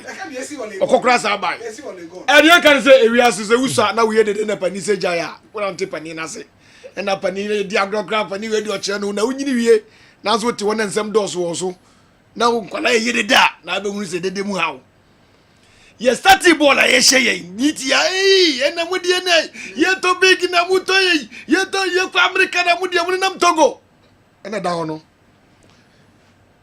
hono te se si musi munimi ehwe mo muti masema na meka ena masema na meka eti ye catch ko supporters ni say aba se sem sa yi ya mama pa ye she tutu omudi tutu no se enye yi abehye wan ba hye wan na enye yi 0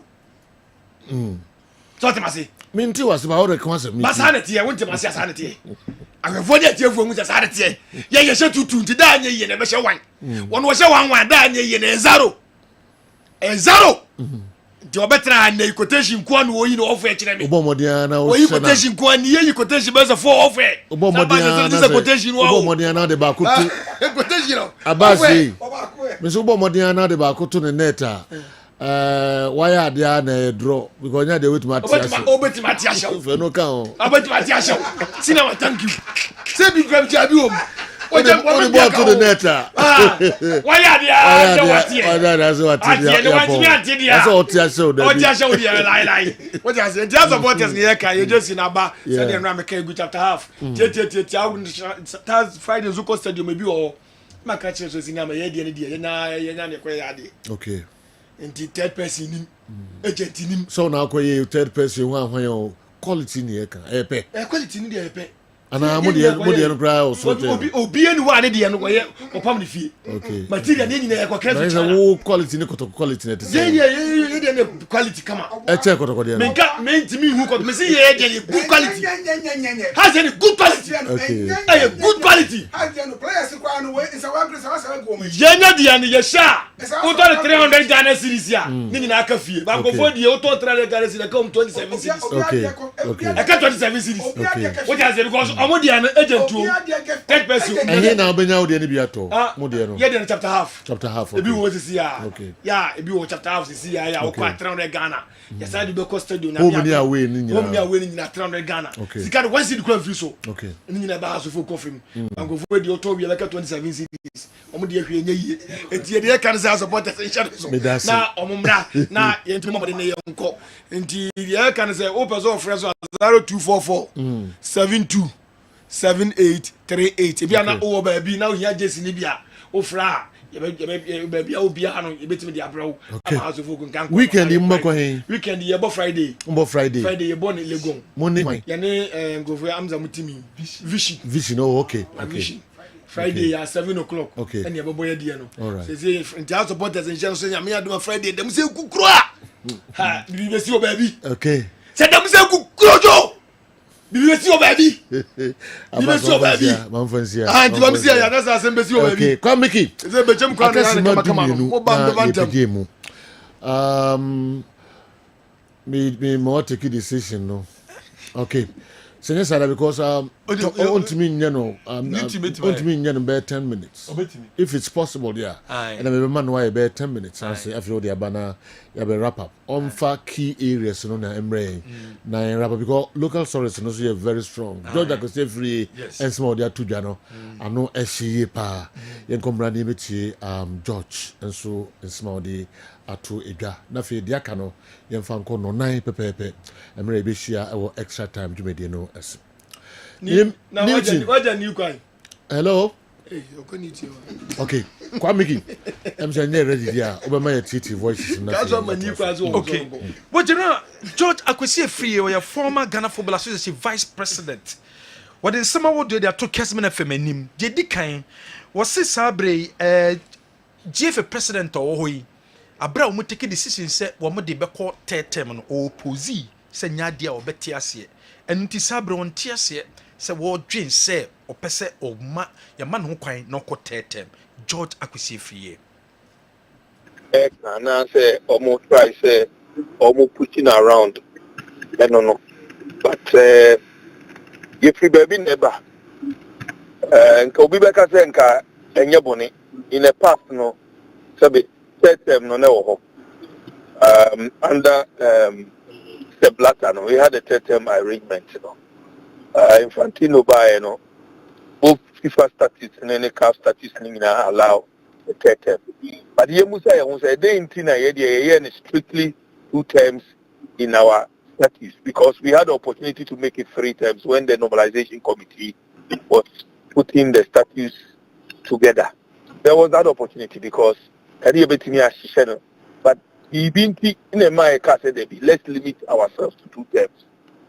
Obekaya, anyone be a push the agenda say Sesabi, Nipano Otnaso more than 2 terms are not ni oya authoritarian and I say oya no who dictator. And in all these arguments then no now you no more refer to Ura Kwesinyanteki Amemu and part of it. And and there were people in the current administration they were pushing this agenda. They pushed that when Ura and Madam now the fully not the echo round to seek views for amendment. Some of these people who are part of Ket's administration, including Ket himself, were all pushing for these 2 terms, strictly 2 terms, and that we should tie it to the Ghana a political and democratic system, which is mandatory 2 terms. I want to compute. We should tie it. I'm going to make a very strong argument to say, the Nyansen Baku 14, and that given 8 years, you're betting now why? But with the executive council, you're betting 3 terms. We pushed that, and then they call Congress. Congress get 2 more. Be part of the status. Now, a status nukran. Obekaya you move be can say yam prima normalization committee in court. Na niamani bia ya force so we dey timia amendini asisano ni aye ni aye. But things are normalization committee call ya to abadi 2 minutes the current administration is an omo bibia niama bebre na ho anka ne nyina ya what suggestions ya proposing in the past. But they move be anywhere who the light of day. I'll be very surprised that Obiba Jin said way and he or say because there are other things that we can amend within the statutes. In who and movie artist, a way no BC on your who say way and a baby and a boy football now. And we do normal the bar will find a way to oppose it. And no do normal the bar will find a way to oppose it. See and Tiasia. Secretary so Kreku or can be an occasion 2 times na sabre was a son into the bar will find a way to oppose it. Was it it's too late for Ketia so Kreku because Ket on one tenancy and a sabre if he say a 2 Abaman wako first term, wako second term, ke 2 Abaman first term nano, and then also the bar, second term so the man was sent the bar. Sabre any time obeson amene free sui and what they say, ye man third term is too late, engine to mune engine to muchina. George Akusi free. A status piano. Enipa biano, and who be here say, the war sign is Swadi Huna. And even before Mr. Kriku's second term, no, he could have pushed this for Congress. And you umre beso pay the status now, best constitution. Oh, Abibremu has said, watch here. A my Emrano mom quiet to say the American Cote d'Ivoire, for example. Under their constitution, they are mandatory 2 terms.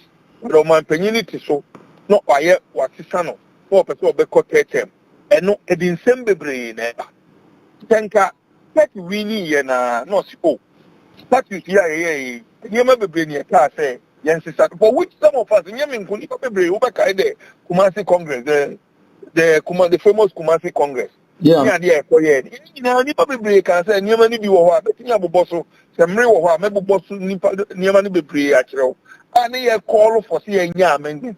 Who comes you, Debbie, and Miniswa, and see any FIFA see my amendment. Those were the things they were telling us those times.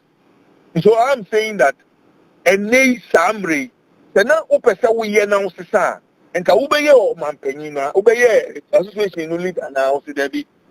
Say me a kind and southern normalization, Nico, a dominion moment trust. He already a full celebrity member, even including say a third term. And yet, Naya, what transfer first term? I mean, I talk about what's happening second term. Who names say, who limit the ending now? No? And I work for FIFA because the law is there. Because remember, it has always been there. And you're a fan of FIFA. I said, it was there before this constitution, you know, and as a statute, to make an amendment to a statute.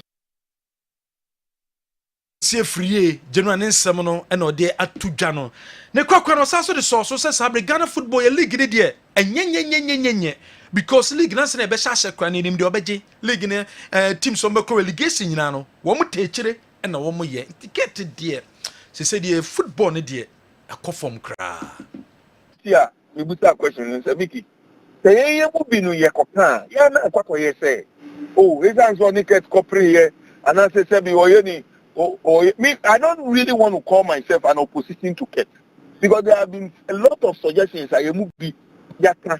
So, for example, remember a typical example. You remember when Ket was proposing, say, Obey autonomous league, committee, His Royal Highness, to be after the office. Debia no committee every week. All members of the league will go the Premier League. We're going meeting at Toby Afede office. Almost that time there's nothing like autonomous league, but we can have a semi-autonomous league, which is what is being practiced everywhere. So winning your autonomous league. Here 5 years money away. Where is autonomous league? Where is autonomous league? League here, I am making a manipulated league. Sebi. Mumada Roma. And a man who near maybe a course. Nam to my punishing allies, as good. But were they the only two clubs involved in those acts? In the DSC now, yeah. Lady and the Amu Crown Sembe but you club beyond the and on a merit investigation. Liga Ubeboa, except those who are lucky. Making me say last season, Usha Premier League here. Some tests won genuinely from match 1 to the way of course. But can we say same for clubs that went on relegation and those who were able to survive relegation? Can we say same? FA Cup, King Faisal, Niamey Koso. Can we say same? Can we really say that this league is a league and legitimately be a course to be a completely tainted league? The NTR, we put that question in Vicky. Say, you will be no Yakopan. Ya na kwa say. Oh, it's answer Niket Copri here. And I say, me, I don't really want to call myself an opposition to Ket. Because there have been a lot of suggestions. I movie Yaka. So for example, you know, I fancy na ability. Or see, can you Premier League? I don't know where the wood is here. 12:58. What is it? Pacho. Oh, wow, George Akwesi Efrie and somebody to a garden. Ni more organized buses I call Bechemana. So Joe, me that's what I have to maybe Friday and Saturday I may call and definitely nominate Ashanti Regional Circles Council chairman. Ebe kasa. Me who say buses be available, but definitely I know say organize buses because Jenny be anywhere yakwa omonfa buses emba. So definitely by Ochina Thursday by Ochina. The best announcement, you know. I was saying to me call. Okay. I was saying support to me call. But me no kasa chama fuzi seven can just or show or such. Yeah, so okay. Be for your chairman. And the match so. Okay. On your appear. Okay. It's a match wait there. Fuzi. When just call and I be boy. Serious. So wait there. Wait there. Why there? Because I got 1 point to break my yeah. Aka be team. Yeah. At least on another point. More from there. But me seriously, my more abaso. I do mean I can't that abaso just say me who has my main come for seriously. Center beer. Could be no. Okra odi kan ho. Ansa na team no at me abeka won sa ho. Me who be da o ma hwa just say me who be da. Wow. Me nim akoma ekuta wa odi support ko team no. Na le regu na wo ho. Pre-season matches he center beer. Oh, nyina. Omko nyina se. You say odi atwede bia ko say ko fruit baby. Oh my God. You love this team. Dos no. Me say so we compliment you. I mean you are part of people who are more encouraging. But I me gidi pass omo recognize the way nyina, right? Yeah, Mompaye. Yeah, baby, very fine. The powers that be. Yes, they are brandy papa. Into the Nazi recognition out here.